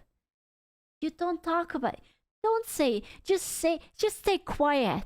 Okay, I really need PirateSoftware to hire me. Okay, and this is what my job is going to be. I'm going to be standing next to him, and every time he opens his mouth when it shouldn't be, I will just slap him. And I will be just like, no. Yeah, just like, shut up. And that's it. And there will be nothing, and then we will move to the next topic. Why did you cheat in Outer Wilds? What? Don't read that up. No, don't read it up. How the hell would you cheat in that game? Bro, we played it all live on stream. Alright, bud. It's a wild-ass thing to say. Yes, how would you cheat while live streaming this as he stares into his phone for 2 straight minutes? You're absolutely right. The real controversy would be when he would play the game Animal Well that released on May 2024. You see, he played this game before the World of Warcraft controversy and before the increased scrutiny. But after he had embarrassed himself in Outer Wilds and World of Warcraft, people thought to go back and check his gameplay because they thought, wait, now that I think about it, this was kind of suspicious. And the evidence here was damning. It was simply undeniable. You see, Animal Well is a puzzle game, but not just... Never playing it, okay? Don't ask me. I suck ass at puzzle games. No. I couldn't even play the Ori game. Any puzzle game. It has many puzzles and many secrets that are very easy to miss if you don't take your time analyzing every aspect of it. When the game first came out... this is worse. This is a platformer plus a puzzle. Oh, this is my nightmare. Oh, hell nah. You had people on Reddit and in forums trying to work together in order to find all of its secrets and puzzles. Oh my god. One of those puzzles was the Wingding puzzle. This took the entire community over a week of teamwork in order to find the solution. This was a group effort in every way, and no one This game you need to pay attention to everything. person could have solved it by themselves. The guide came out on May 19th, 2024. And it just so happens that PirateSoftware miraculously, all by himself on stream, solved this puzzle on May 19th. Well, the great minds think alike, okay? It's great minds think alike. True. The day the guide came out. Must be true. I mean, bro, seriously. Yeah, his brain is just different. He's built differently because the generational knowledge from the Blizzard Papa had been genetically infused with the cum, you know? And he grew up to be a genius. True. You'd also have some people write entire essays with proof as to why they think that PirateSoftware cheated. If you want to read this and have actually played Animal Well, you can pause the video, but in a nutshell, it's almost like he was trying his hardest to ruin any ounce of reputation he had left. I mean, seriously. I don't think he was. I think he just really wanted everyone to believe that he's very smart. I can understand, like, you want to look cool in front of your peers. You know, you just want to be like, oh my god, he's just so smart and he worked at Blizzard and he's so cool and he does everything independently. I don't think that's a sin. But Jesus Christ, like, he has to become a better liar for that or something. Seriously, are you that insecure that you would cheat in a fucking puzzle game in order to appear to be a genius to your community? Really? I mean, wasn't there that guy who just recently cheated on a chess tournament because he wanted to look smart? He was like asking an AI to solve the steps. He is a psychodynamic shot at his insecurity. He's an only child without any sibling diffusion of parental attention, and who probably lacked dad and mom's presence because of work and grew up with an anxious attachment style, and being overshadowed by his father's career at his first job without him really proving himself must have fucked him up. Damn, you really dipped into the psyche, huh? I don't know, man, like, I see where you're coming from, but I don't know. I don't have enough empathy for this shit. Like, I have some empathy, but I am not going to feel bad for someone who probably grew up with a rich parentage and had been offered great opportunities and then had the luck and became famous via social media, and he's getting 50k or 30k gifted during streams, and he's unwilling to say the simple words sometimes, my bad, it was my fault, sorry. Like, I don't know, man. I don't know. It's insanity. But this was reality because, as I said earlier, this Scrutiny was disassembling every aspect of his brand, and even if he did, he's a grown man behaving like a freaking child. Okay. I mean, counterpoint. I think many adults act like spoiled little stupid shit children, so it's not like he's special about it. I'm sure that you have met people who are equally freaking retards and they are supposed to be adults and responsible, but you know, personality, even down to his most fundamental. He's not special, I'm afraid not. Dun dun dun. Traits like his own voice. People would somehow unearth this old clip. Jason Thorhall. So wait, is Thor actually his official name or is it just a username? Because yes, is it his official name? It seems like it's his middle name. Yeah, it's official. Okay. So that's his official fancy pants name. Oh, that's kind of sweet. Clip of him at a convention in which he sounded completely different than how he sounds today. Okay, but it looks like he has the aggressive Redditor moderator look, okay? It was a shitty microphone. Give him a break. Leading many to believe that he's either faking his voice or simply using a voice changer on his microphone. Listen to this. Show been so far? It's actually been amazing. It's our first time out here at Denver Comic. I'm gonna be honest with you. I think that microphone is just so bad quality. That's why it distorts his voice to be higher pitched. Or she's holding his balls. I don't fucking know. I don't think there is that much difference between his talking voice. Like, yeah, sure. Do I think that he probably boosts a little bit of bass on the Go XLR? Yeah, but do you know how many streamers like tune the voice just a little bit so that it sounds smoother on stream? I don't think he's faking it. And there's so many people, and they love the games, so it's been awesome. Yeah. So speaking of games, what do you have? Like, even she sounds funny. Everything sounds like that they are talking from a box. What about you? I'm just happy it works, man. I didn't tune anything. I have the basic settings. I'm still running with Shana's settings, whatever he gave me. I don't have anything changed on it because I don't know how to use it. For us today. So we have Champions of Breakfast, which is a twin stick shooter that we made in 24 days from concept to release on Steam. Blew up. It was really, really awesome. He's such a little awkward nerd. I can see it. Like, look at his entire body thing. He's like, I don't know what to do with my hands.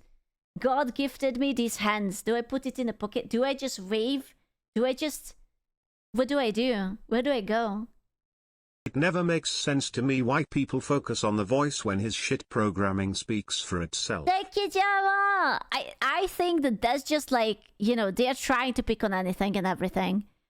I'm telling you, I wouldn't be surprised if they are gonna start picking on like superficial things like, oh, his hair is like too long or curvy, whatever. Like, anything they can pick on, it doesn't matter.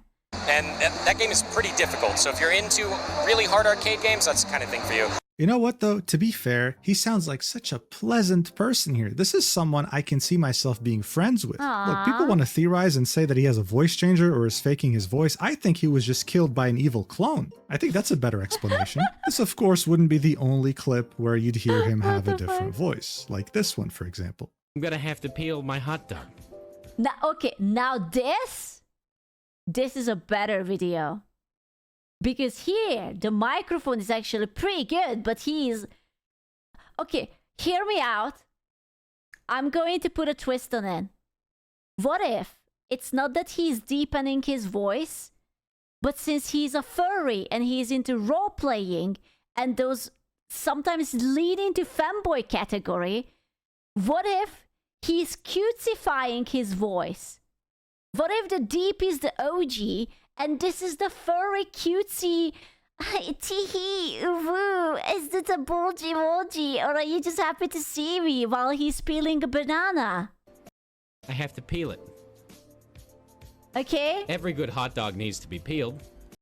Yeah, this is his cutesy furry role-playing voice. That's what it is. It's not, this is, oh no, I cracked the code. It's Joe over. Every good hot dog needs to be peeled. Look at that. You see, now that I've peeled the hot dog. Yeah, he's just, yeah. Yeah, that's a furry voice. I'm sorry.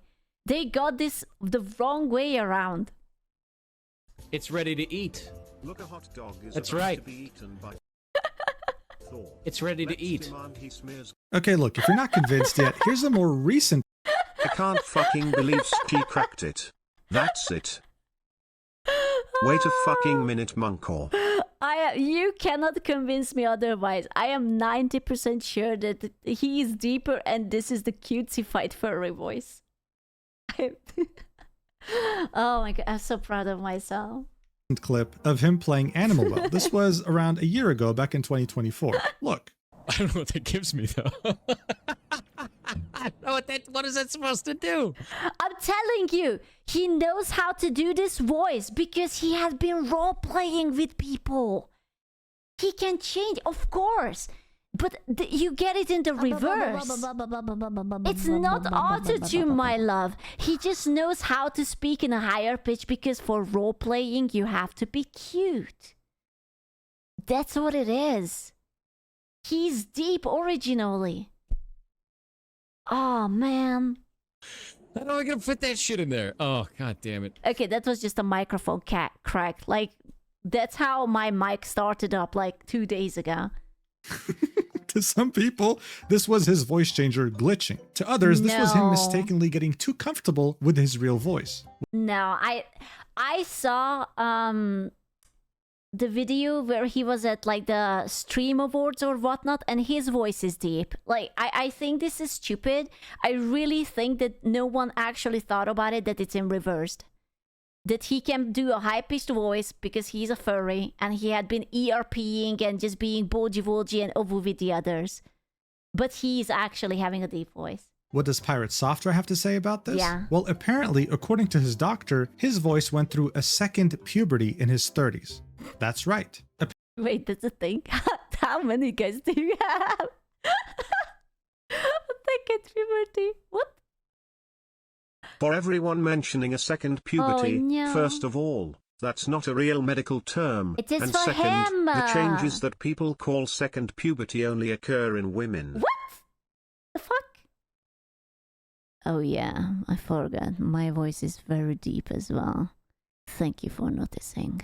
Apparently your balls can drop twice, but I could only find a handful of sources on this, and this article from the BBC See, I told you. much sums it up by saying that as we get older, the larynx gets stiffer, making the vocal cords less flexible. I mean, this isn't new. When you talk to someone who's 90 years old, they'll sound different than what they used to sound like in their 20s. But to have this much of a dramatic change? That's crazy. Regardless though, I mean, the pressure was getting to PirateSoftware. Not only was his game getting scrutinized, not only was his past out. I wish that he would have actually whip out just like some furry conversations. Like, no, you misunderstand. No, this is my ERP voice. No. You know what? Someone should have backed him to say uwu. Give us an ara and an uwu. That's what we needed. Yep. Out in the open, but people were criticizing his gameplay, the way he played games, and even his voice. Things were getting out of control. So the next thing you know, he was on stream with a psychologist by the name. I heard about this. You guys keep talking about this interview that this Dr. K literally told him that you're a narcissist or some shit. Name of Dr. K. Alok Kanogia, otherwise known as Dr. K, runs the healthygamer.gg organization. He's a clinical psychologist who founded this brand in order to be able to reach the very big and growing demographic of gamers, a group of people who very often... God, I need a psychologist. Jesus Christ. I have issues. I just need to talk it out with someone who is not going to tell me to, I don't know, get in touch my inner soul. Will struggle with mental health and not really seek out. You do put this as the point. Hey, whoa. Don't bring my second puberty out of me. Therapy when they should. His content is mostly educational, drawing parallels between video games and what you go through mentally. Can we send this video to PirateSoftware? I think he might find some value in this. Or maybe even this one, or maybe even this one, the Forever Child. These are all very good recommendation, actually. Yeah. Big fan. Those three are good. Yeah.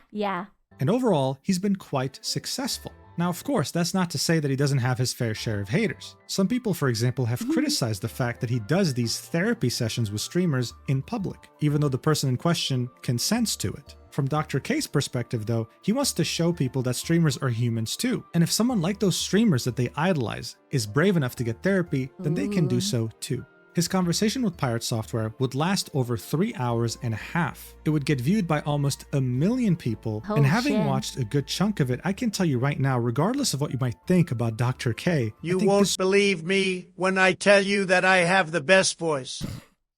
My voice changed 4 times during my life. Now I can say error, and you will like nobody else. Thank you, Mr. Trump. I never wanted anything else more than hear Trump say the ara. Thank you, Mr. Trump. Thank you, Mr. President. Stream truly shows his incredible skill in being able to converse with such an obvious narcissist without having him rage quit the call while still trying his best to give him a reality check. And for you to understand that, I want you to watch this clip. Show me. This shit right now is like, they come in and they're like, did you know that he worked at Blizzard for 7 years? Like, yeah, that was my career. And I'm proud of that. So of course I'm going to talk about that because it gives context to talk about other things around the games industry, which is what we do on the stream. Thank God that he also told this guy that he worked at Blizzard for 7 years. I don't know how this guy could have go to bed if he doesn't know it. Like, maybe he would have woken up in the middle of the night. It's like, fuck, where did PirateSoftware work again? I don't remember. Yeah, he needs to know. Yeah. So I think sometimes the things that I talk about in regards to those types of things is misconstrued as arrogance or boasting, when in reality, I'm just trying to give context. So that is the problem right there. So I want you to listen to this phrase. Sure. This gets misconstrued as arrogance, but in reality, it's this. Yeah. That is the most arrogant statement on the planet, bro. Ooh. Like, tell me I'm wrong. Okay. Okay, you're fucking wrong. Anyways, hangs up with him. Don't see it that way, but all right.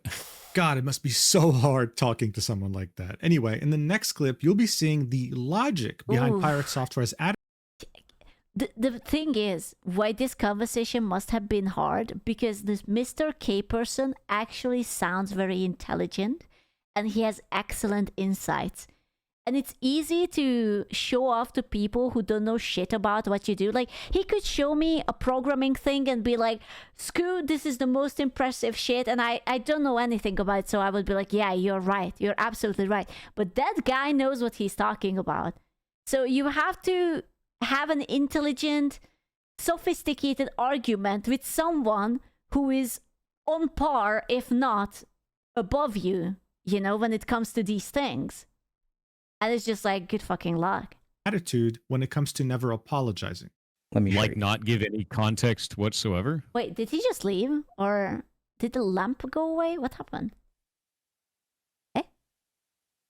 Yeah. Let's say yes to that. Okay. I think that's a bit of hyperbole, but just an emotional response? No, just say, "Hey guys." So basically, you know, when you tell the narrative, you start with like, I made a mistake, everyone made mistakes. I was smug. And then there's a lot that comes after that. How would you feel about just ending it after that first paragraph? Oh my god, he is giving the best advice humanly possible. Just shut the fuck up. Don't over-explain. Don't get yourself into that fucking trouble where you keep yapping for like 10 more hours after it and people will pick on you. Just say you're sorry and close it and move on. Oh my god, I should be a therapist too. After I get therapy from someone. Yeah, true. So true. I hate that.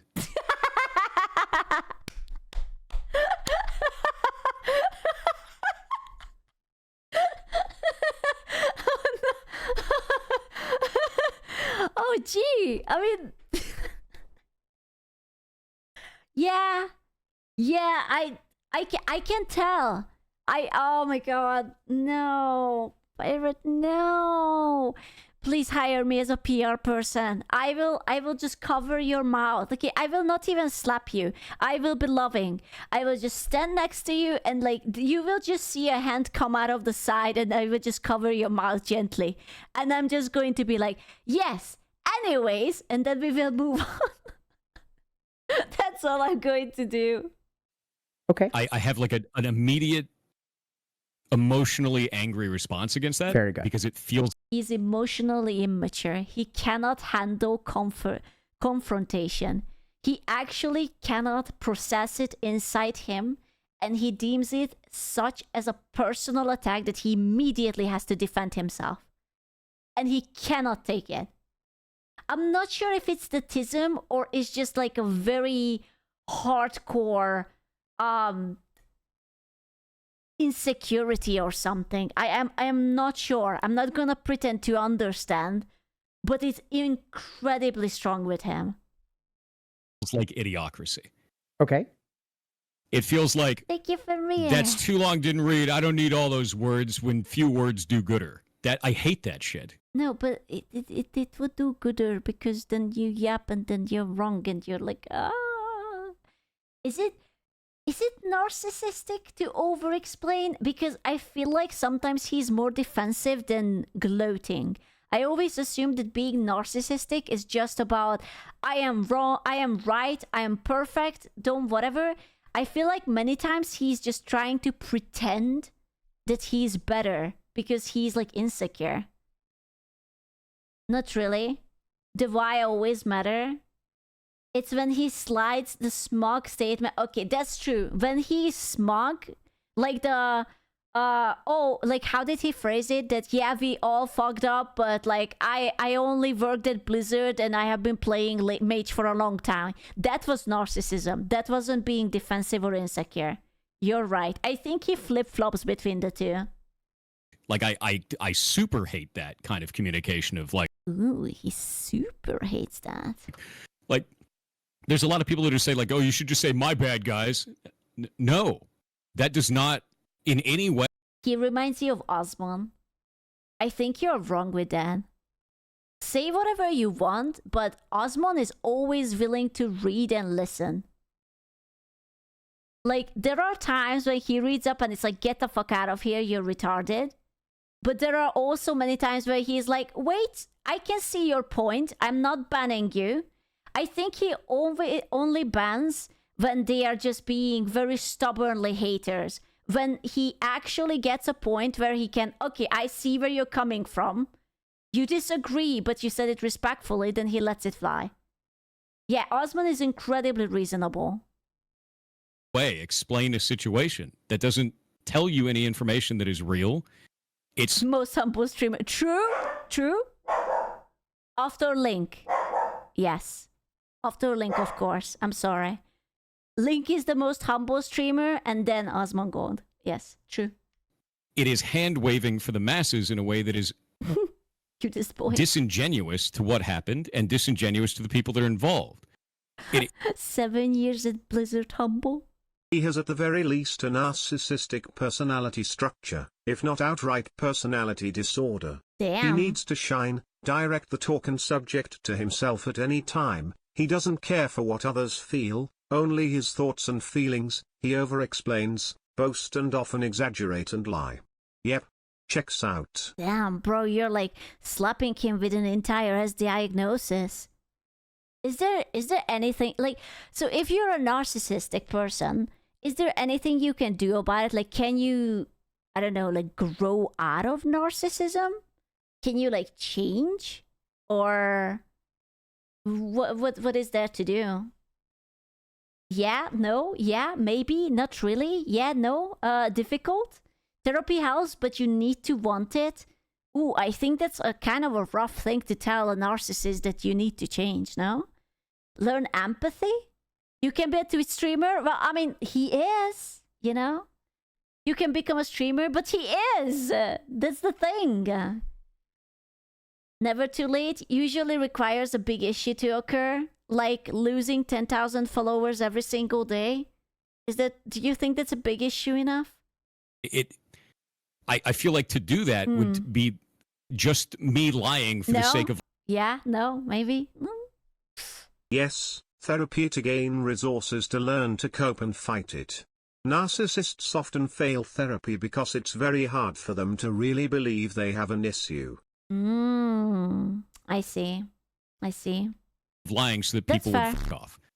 This really gave us an insight as to how his mind functions. And as you heard from him talking, he hates the idea of just saying, my bad, let's move on. I'm sorry, let's move on. He wants to sit there and type 12 paragraphs as to why he was wrong but not really, while others were more wrong than him. Can I say something a little bit mean? I don't mean it in a mean way. I mean it in a positive way, but he's actually really like a woman sometimes. I feel like this is a very much a woman thing. Like, I sometimes catch myself doing the same. I'm in the wrong and I'm just trying to yep myself out of it. It's like me and my mother, we start an argument and we are just coping into each other that like who is more wrong. And like I am unwilling to giving up. She's unwilling to give up. And we end up in a 3 to 4 hour yapping session where we just blame each other and none of us are willing to take responsibility. It reminds me so much of my high school years. Dude, I'm telling you, that was basically all of my high school years. I was unwilling to blame myself, she was unwilling to blame herself, and we were just yapping at each other. Fuck that. All of a sudden, things make... Winning is more important than right or wrong. I think it depends with who. With my mother, absolutely. Winning is priority. I don't have to be right. I just have to win. Okay? If it's someone who I, like, you know, I heard them and it's like, oh, I'm sorry, I see it, you know? How is this a positive? Oh, I mean, I'm just a girl. I'm sorry. I'm just a girl. A lot of sense. Now, listen to how Dr. K responded to that. Okay, just watch. So I think what I liked about that response, so my hope, so we're not here to like He's trying so hard. He's like, okay, I am going to give you a positive before I hit you with the negative. I am going to, yes. Have your PR, right? We're just here to have a conversation. And at the same time, over the last 2 hours, there's something about the way that I hear you talk that rubs me the wrong way. There's something about the way that you talk that seems... Okay.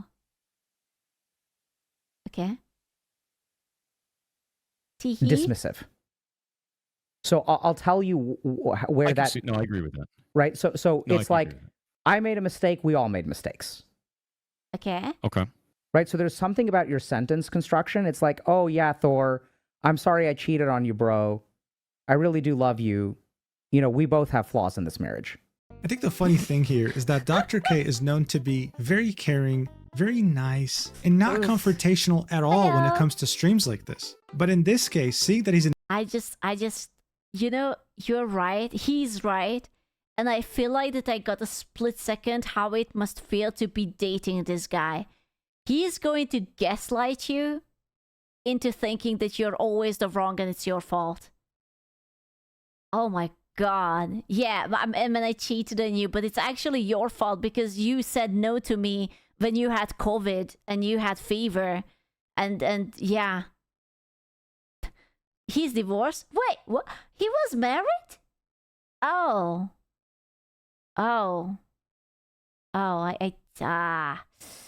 Yeah. Oopsie. an experienced psychologist, he knew when to become confrontational. He knew when to call out PirateSoftware. But did you consider he was the first second gen? Dude, we could have gotten the first third generation Blizzard employee if he doesn't divorce the waifu. Fuck. On his bullshit, and this is what it was. Bullshit. In just a span of like 20 seconds, Dr. K had essentially summed up people's entire problem with PirateSoftware. When he would be criticized, when he would be given feedback, when he would be given advice, he was always dismissive and smug. And yeah, dude, this Dr. K is actually good. He has really good insights. God, I'm never talking to this man. I don't want him to analyze me. I will say 5 words and he's going to whip it out. It's like, Skew, I have 1 good news and 13 bad news. And I will be like, nope, nope, nope, nope, nope, nope, nope, nope, nope, nope, nope, nope, nope, nope, nope, nope, nope. Only 13? I'm being generous. And this smugness is what led us here. People were hoping that this productive 3.5-hour conversation would actually lead somewhere, maybe actually make him apologize for once and take a step back. But it didn't. His empire kept crumbling until we had finally reached the final nail in the coffin. Stop killing games. Stop killing games is an initiative. Oh my god, dude, this video took us so far back. It went from all the way from January that it almost feels like an eternity to actually reach this stage. Initiative launched by Ross Scott in the European Union and the United Kingdom. It was meant to be a direct answer to what happened with the game The Crew, made by Ubisoft. At the end of December 2023, Ubisoft all of a sudden announced that The Crew would no longer be purchasable and that its servers would be going down on March 31st, 2024. Seeing that this was a live service game, this meant that after March, you'd never be able to play this game ever again. The salt in the wound, though, was that barely a couple weeks after the servers went offline, Ubisoft revoked The Crew from people who had bought it digitally, attaching a message saying, "You no longer have access to this game. This is what we call daylight robbery, gentlemen. Why not check the store to pursue your adventures?" To many, this was an outrage. Wait, what? Pretty sure one of the people Jason was cheating on his wife with made a whole hate website for him. Wait, Thor cheated on his wife? What? Did he? For him because of the way Jason gaslit them and they posted all messages between them online and it's a wild read. Really? Who did he cheat on with? Was it just like a random chick or something? It's claimed but no credible, but hypothetically. Who did he cheat him with? A furry. Okay, was it a boy or a girl? Some gay furry? A furry man. Oh. Okay. And you guys are still doubting which way his voice swings? It's definitely for the furry ERP. I'm telling you.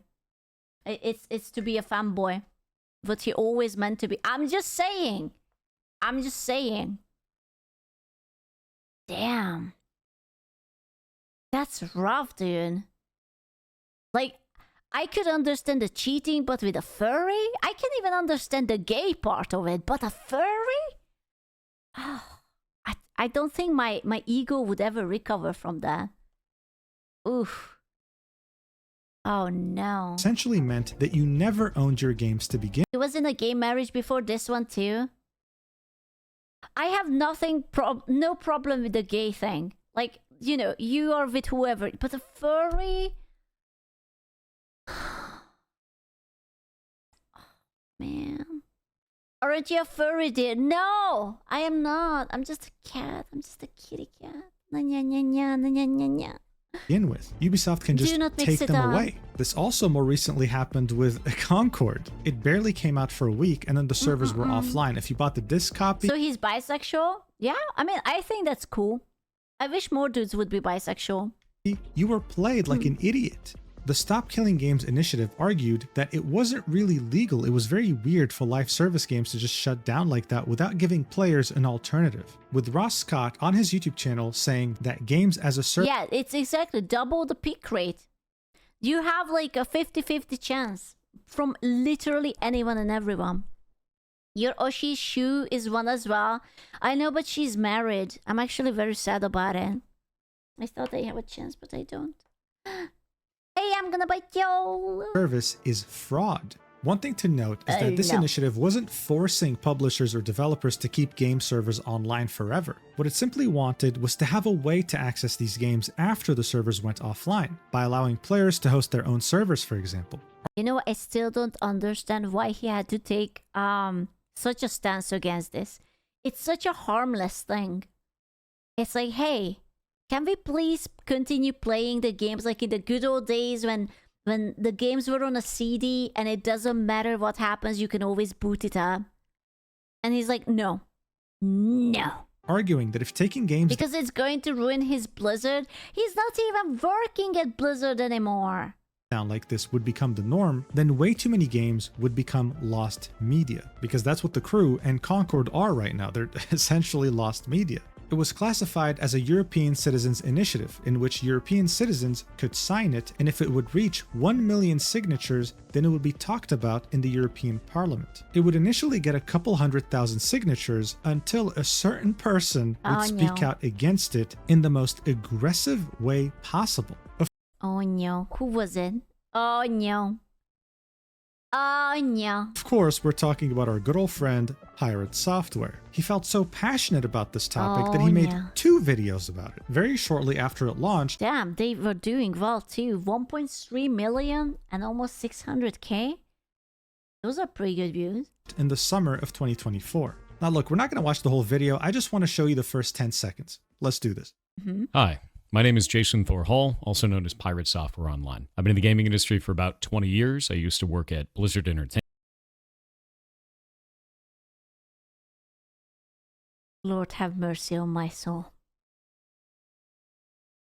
Please. I don't know what to tell you. That's what he got because of trying to make any contingent topic, whichever it is, about himself. He made his own bed.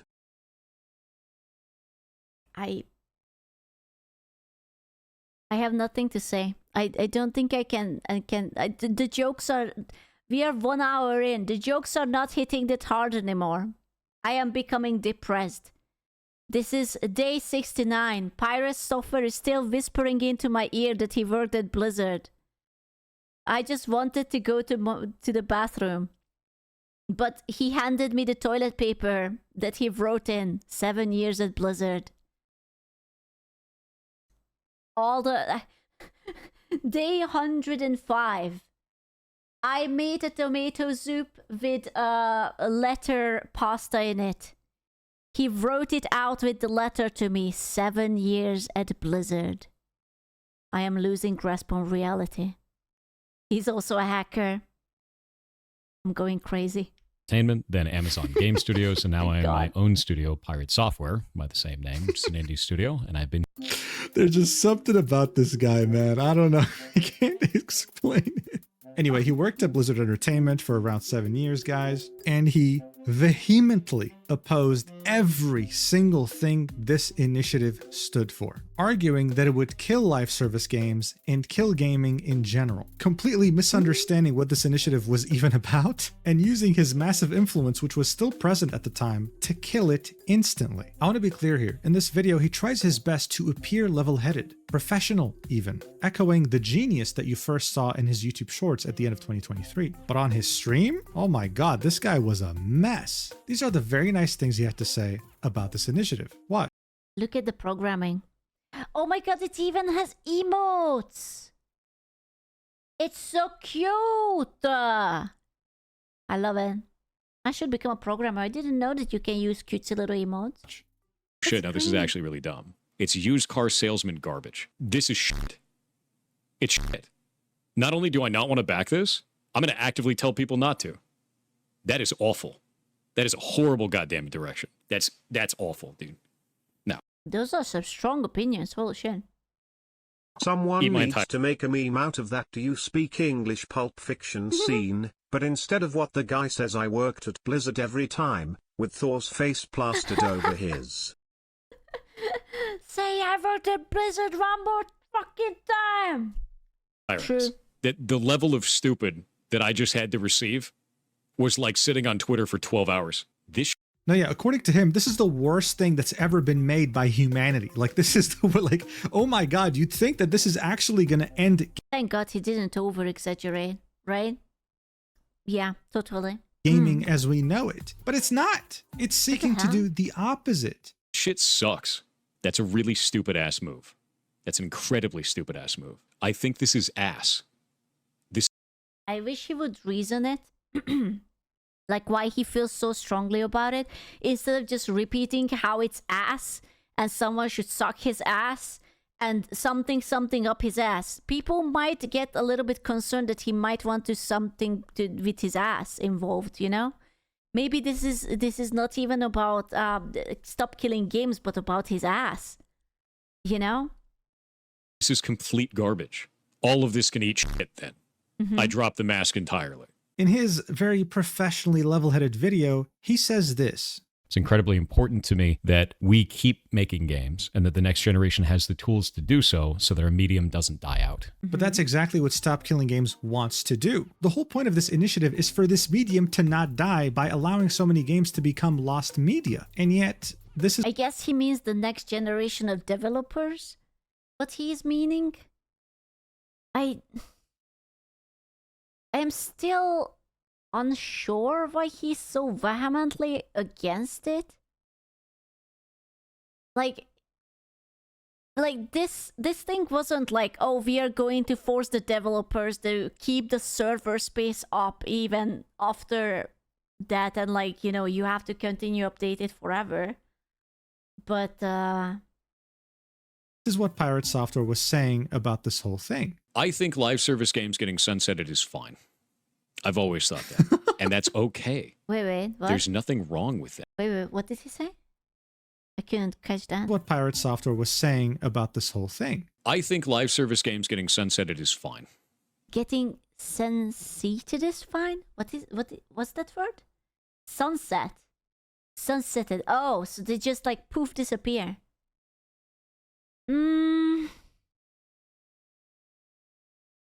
I don't know, man. I mean, it kind of sucks ass when that happens, especially if you had to buy the base game. Like, imagine you have a game like World of Warcraft or Final Fantasy, and you bought the game, you bought the expansions, and you were paying monthly, and you had like inside purchases, and then Sunday they just decided, yep, nope, whatever, bye. But the initiative says give us servers so you can host it. Yeah, exactly. Like, I don't see the problem with it. It's like, you could make your own little private server. Like, the company has to do literally nothing with you. And like, they don't have to acknowledge it or anything. Just give us the chance to do it on our own. I feel like that's completely fair. That's why I'm like, I don't understand where it's coming from that he feels so strongly about it. Because it's very understandable that he's passionate about this. If you bought a license and the license agreement didn't state you'd lose access and right of use of said software, that's not just wrong, that's fucking illegal. Yeah. Must be corp mindset. You think? I don't know. Imagine playing Alien Isolation, but tomorrow the dev says all done and now you can't play your game anymore. I know. That would fucking suck.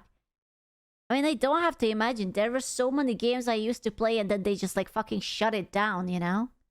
And it was gone. All of my purchases, all of my everything. I've always thought that. And that's okay.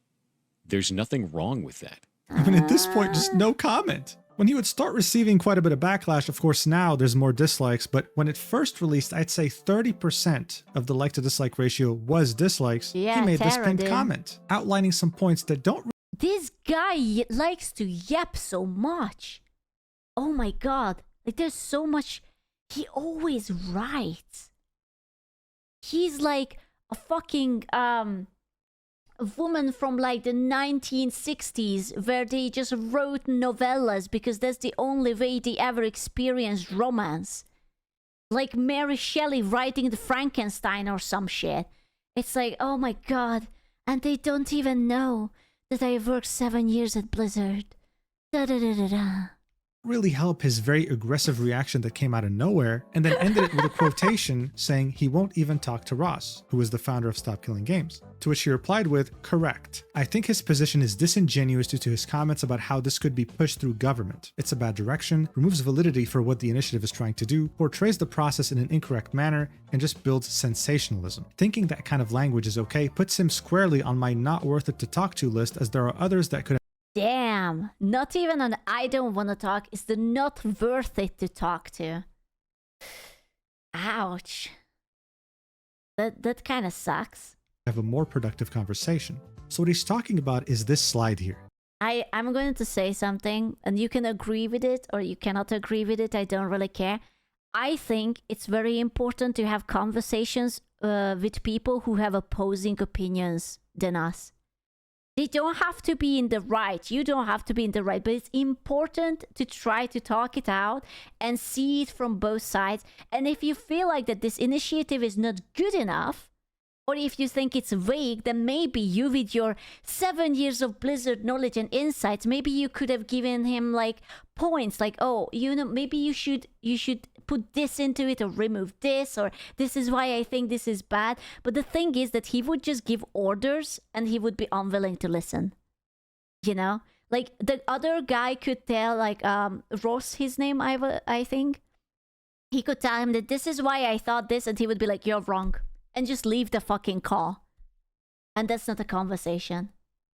This one slide in the entirety of this initiative is the only reason why he refuses to talk to Ross. It says, did you watch the 2 videos? Which 2 videos? I have watched so many videos. I have videos flowing out of my bum.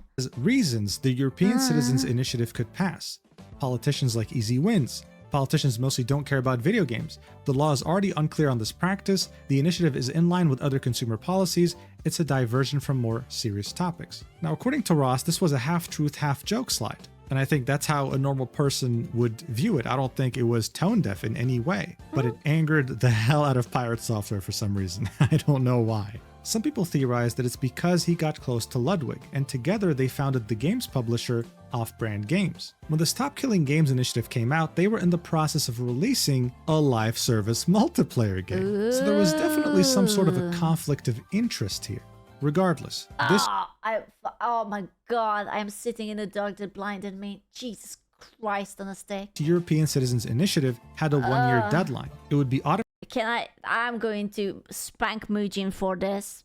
Thanks, bro. automatically closed on the 31st of July, 2025. Jesus. And by the end of June, it barely had 500,000 signatures, which meant it had no hope of ever reaching 1 million, or so it seemed. This was until Accursed Farms, the channel owned by Ross Scott, would release a video titled The End of Stop Killing Games. It's an hour-long video that kind of reminds us what this initiative is about, how we got here, the feedback and criticism he's received, the changes he's made, and of course the majority of the video is him responding to PirateSoftware's very aggressive criticisms. Most of the clips of PirateSoftware crashing out over the Stop Killing Games initiative were actually from this video. Ross addresses every single one and ended up, whether intentional or not, making PirateSoftware look like a clown who had no idea what he was talking about. This video almost has 1 million views, and many people watched it. Some of those people happen to be way bigger content creators than PirateSoftware, and seeing that this very important initiative was very close to failure, tried their best to bring as many people as possible to sign it. Dude, the fact that even PewDiePie came out of his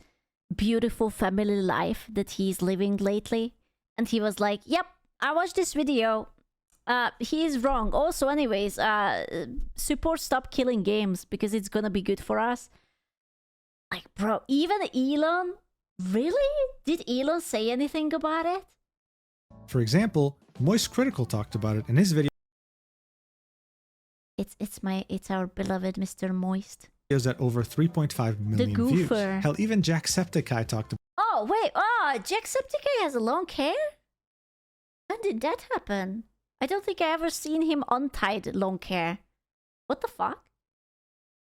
He is beautifully blonde. Is that Obi-Wan Kenobi? I think I always saw him like tied up. I'm so used to him, like he had like green hair. Didn't he have green hair? About it on his second channel, been a and the while. video sitting at over 1 million views. People understood that this initiative wasn't just a good thing for video games, it was integral to ensure its survival for the future. Hell, even Minecraft creator Oh yeah, I saw this one.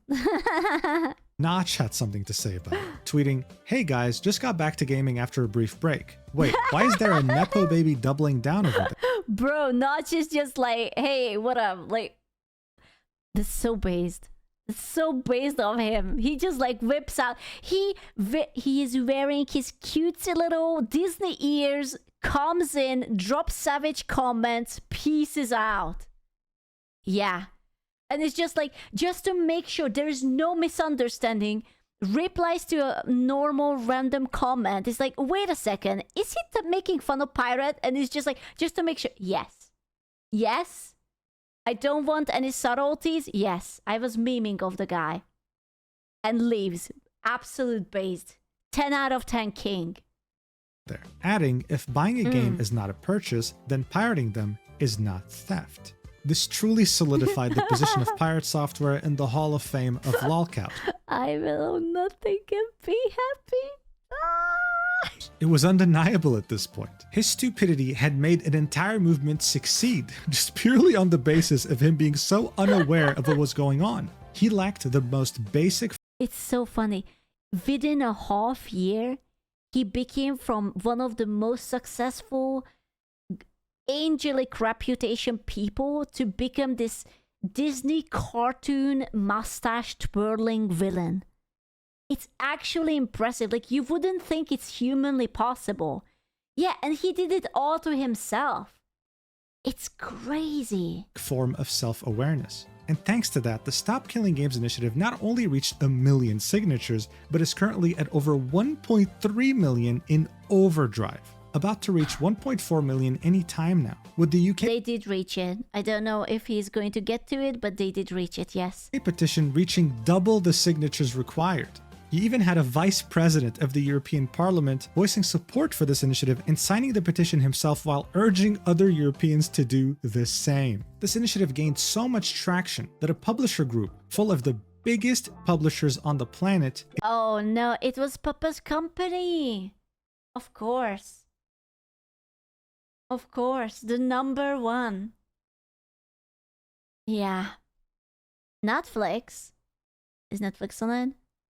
Dude, is it only me? It's so annoying. Netflix has a section for games on the TV.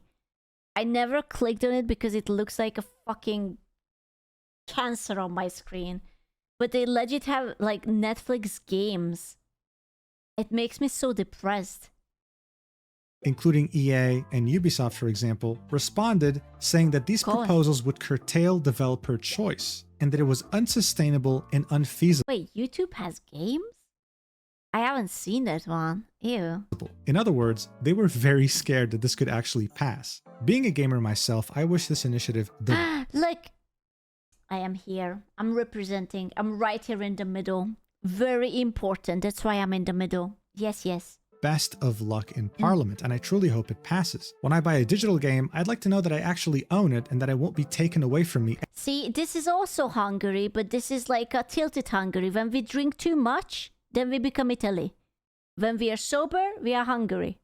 That's it. That's how it works. At any given moment. But while this initiative was gaining a lot of positive attention, PirateSoftware, on the other hand, was gaining all the negative attention. He's currently bleeding over 10,000 subscribers daily on his YouTube channel and has currently lost a massive chunk of his viewership on Twitch. I mean, look at these numbers. He used to peak.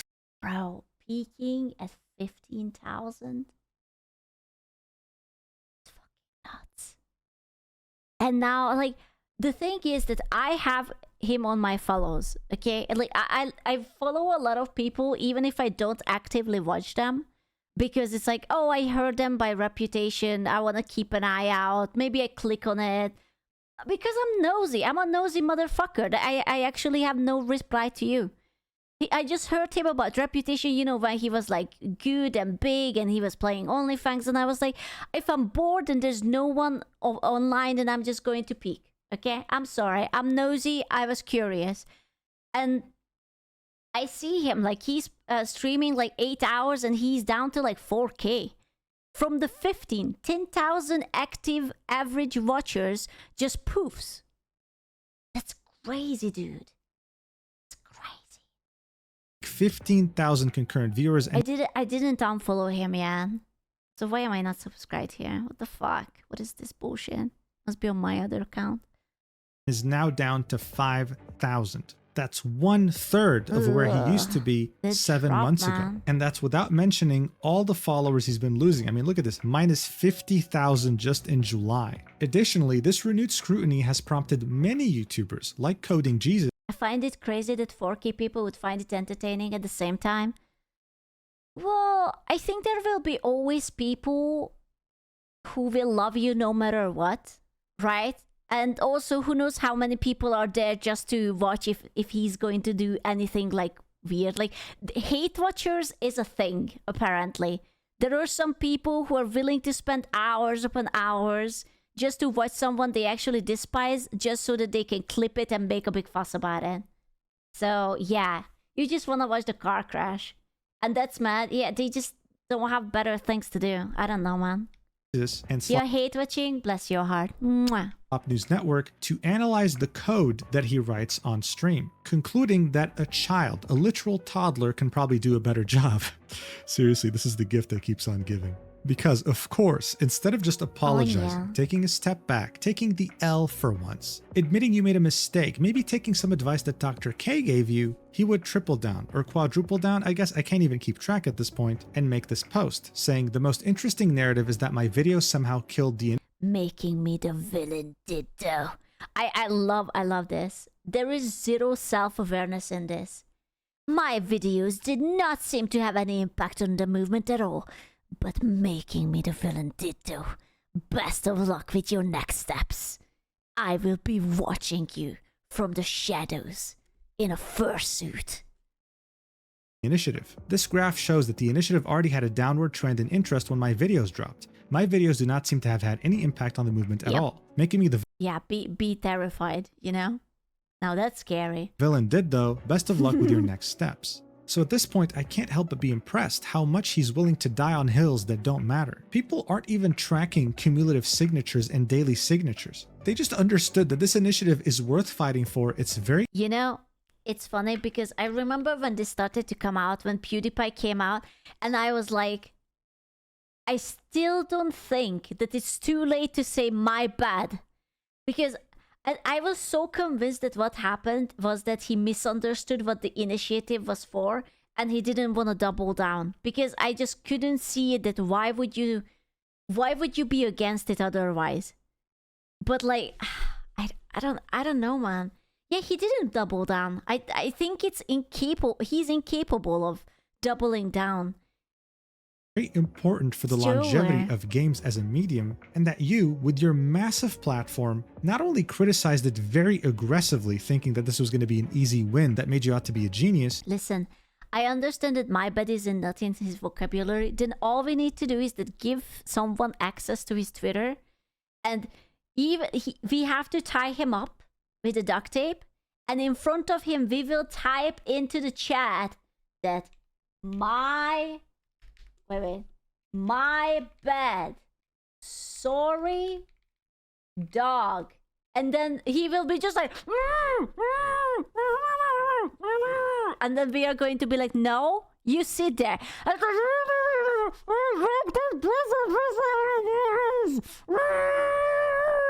You know, and then we will just leave him there to marinate, just like a little bit, you know, and then once he calmed down, he will see reason, you know. Yeah, it will be fine.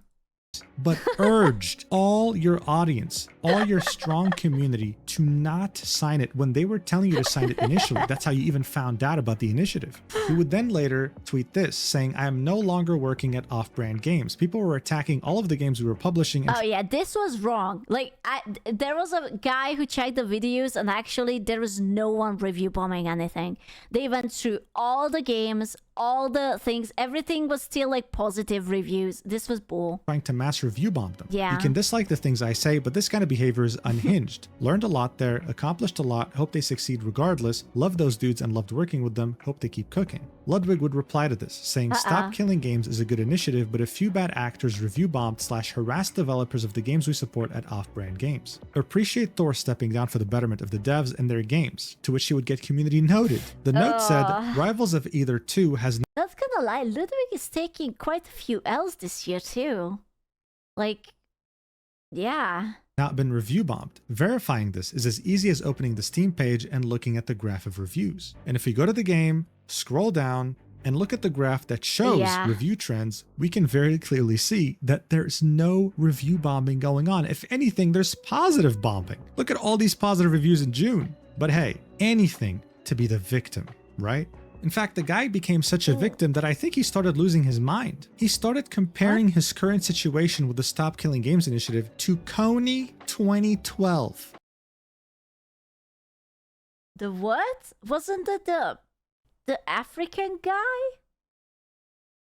With the child army or something? No? Oh my god? Jeez. Oh my god? What the fuck? What is wrong with this dude? What the hell? Pirate, please.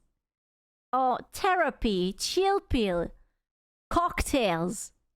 He needs a vacation. That's what he needs. He needs to touch grass.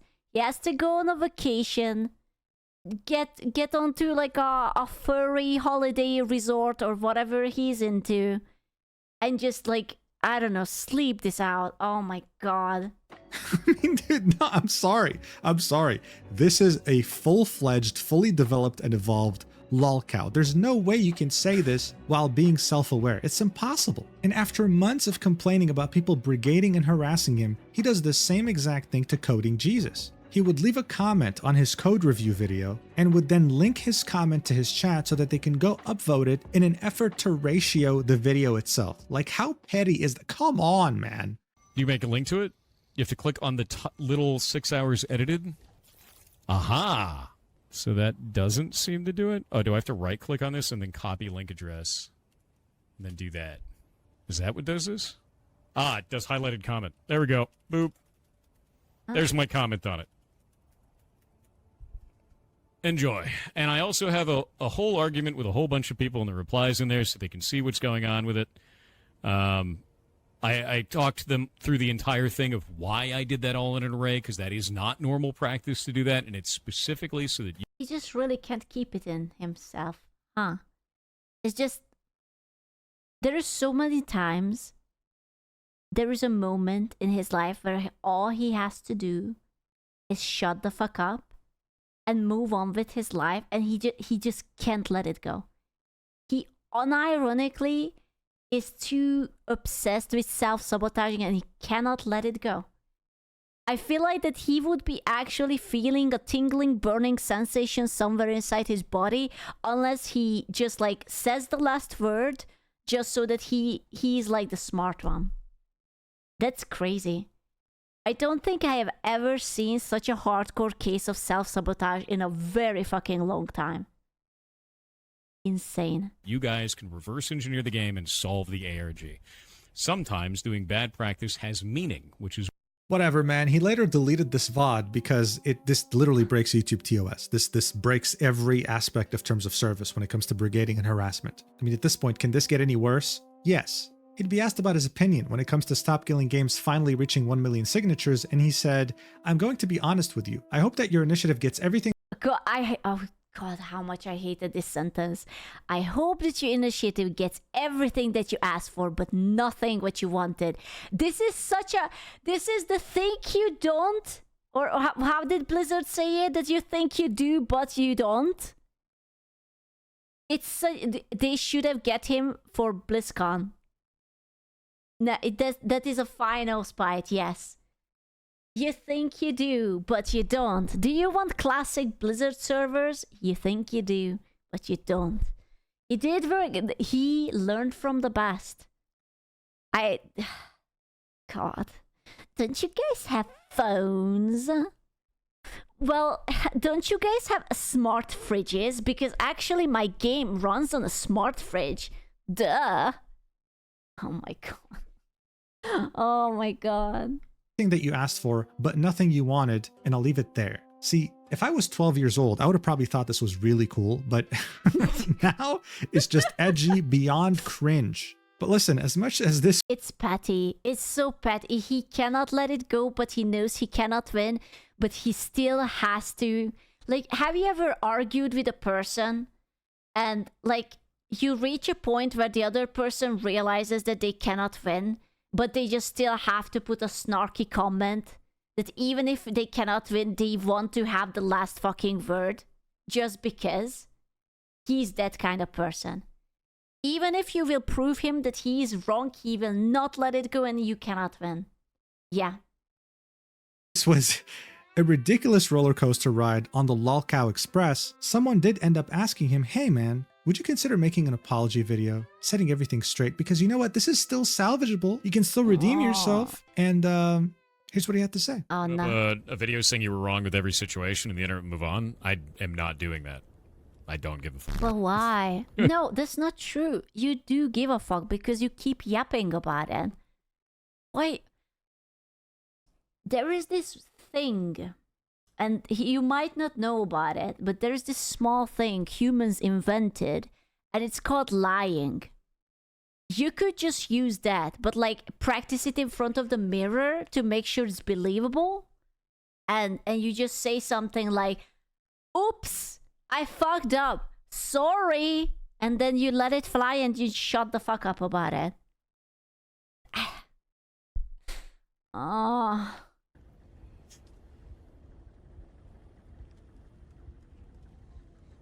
Do you not think that he's sad about it? Like, there is no way that it doesn't get to him how much he had fallen. I know it that he must be looking at the numbers, that, oh, his viewership is dropping. Oh, you don't think so? He believes he cannot be that delusional. There is no way that he is not looking at the numbers and be like, yeah, I fucked up. I don't know what to do. But like, yeah, of course he won't admit. But there is no way he's conceding. He actually, you don't understand, but he made it. He was there. He was there with the XQCs, the Soda Poppins, the Osmongols, the Kaisenas. Like, he was over there. And then he dropped it away because he can't shut the fuck up. And he cannot say sorry. He wants to... Dude, he had it. He had it, and now there is no fucking way he will ever get it back. Like, he could do a literal handstand while farting rainbows out of his ass, and it would still not do a singular thing. It's way too late. Yeah, simply bend the knee and lie about how you feel, and everyone will stop bullying you. That's a great idea, dude. Yeah. Or just stay quiet if you don't want to lie about it.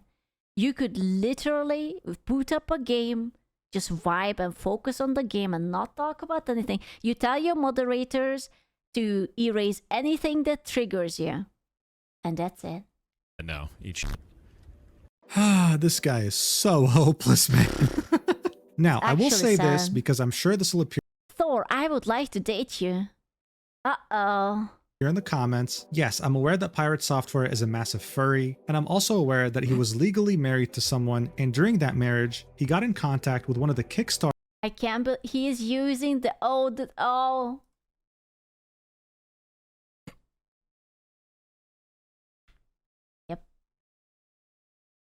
Yep. That's my face when he tells me that he worked at Blizzard for 7 years. Like, oh my god. Really? Starter backers of Earthbound, the game he's working on, and started a very inappropriate 18+ relationship with them while being married. Yes, he committed adultery. The reason why I didn't mention this in the video is because it doesn't really matter in the grand scheme of things. If he had just apologized during the WoW Classic incident, this coming out wouldn't have done anything to him, because guess what? Most of these messages involved 18+ roleplay, but more specifically I'm sorry. Good afternoon, Thor. I would like to date you. I felt like I should be more direct about that. Yeah, that's a much nicer change. I'm glad you like it. Now my question is to you. Thor, would you like to date me? As long as we don't have any more surprises like this, yes, I'd like a week for things to calm down. Why does it sound so strange? Why? It's like two people pretending to be humans and having humaning. If I would see that this is Mark Zuckerberg's DMs with someone, I would be like, yeah, I'm not surprised. Do people really talk to each other like this? Like, I'm antisocial as fuck. I don't like talking to people, and I come off awkward way too many times, but even I don't talk like this. Jesus Christ. furry roleplay. Yes, they would literally say to themselves, pets you, nuzzles you, plays with your tail, and I am unsubscribing. Just for that. Yeah, no. I'm sorry, Mujin. I'm going to kick his well-shaped, beautiful French ass. then get, more 18+ into it. Yes, most people couldn't even read one page of chat logs because of how cringy it is. So I'm so convinced it wouldn't have done anything to his reputation. It's meaningless to talk about. But if you're interested, you can check out this video by Fearful Tears titled PirateSoftware, the most delusional Twitch streamer. Look, PirateSoftware is a lesson not just in content creation, but in quite literally anything. Normal people make mistakes, and geniuses make mistakes too. We're all human. Admitting that you make a mistake isn't you admitting that You can't be that fucking stubborn and narcissistic and be this furry. It's it's like all the cool points, and then against the it's all in. We are in the minus, gentlemen. In the minus. You have a weakness. No, on the contrary, never admitting that you're wrong is a weakness in itself, because it shows how insecure you are, how fragile of an ego you have, and it'll only make people want to avoid you. I mean, what's the point? PirateSoftware is the stupid person's definition of a genius, and he managed to ride that wave for a little while. But now the party's over, and he only has himself to blame. He'll still be a content creator, he'll still have a sizable audience, but he'll never be able to touch the sky like he did at the end of 2023. Dude, that would... I would be molding. I would be screaming into the pillow. If I could make that height, and I would fall because I... Fuck. Like, I would rather not make it ever to the top than make it to the top only to fall down over some stupid bullshit like this. That's crazy. and they're never coming back unless he finally humbles his dumbass. Anyway, thank you so much for watching the entire video up until the end. I really appreciate it, and I'll see you in the next video fairly soon. Yeah, I love you so much. Mwah.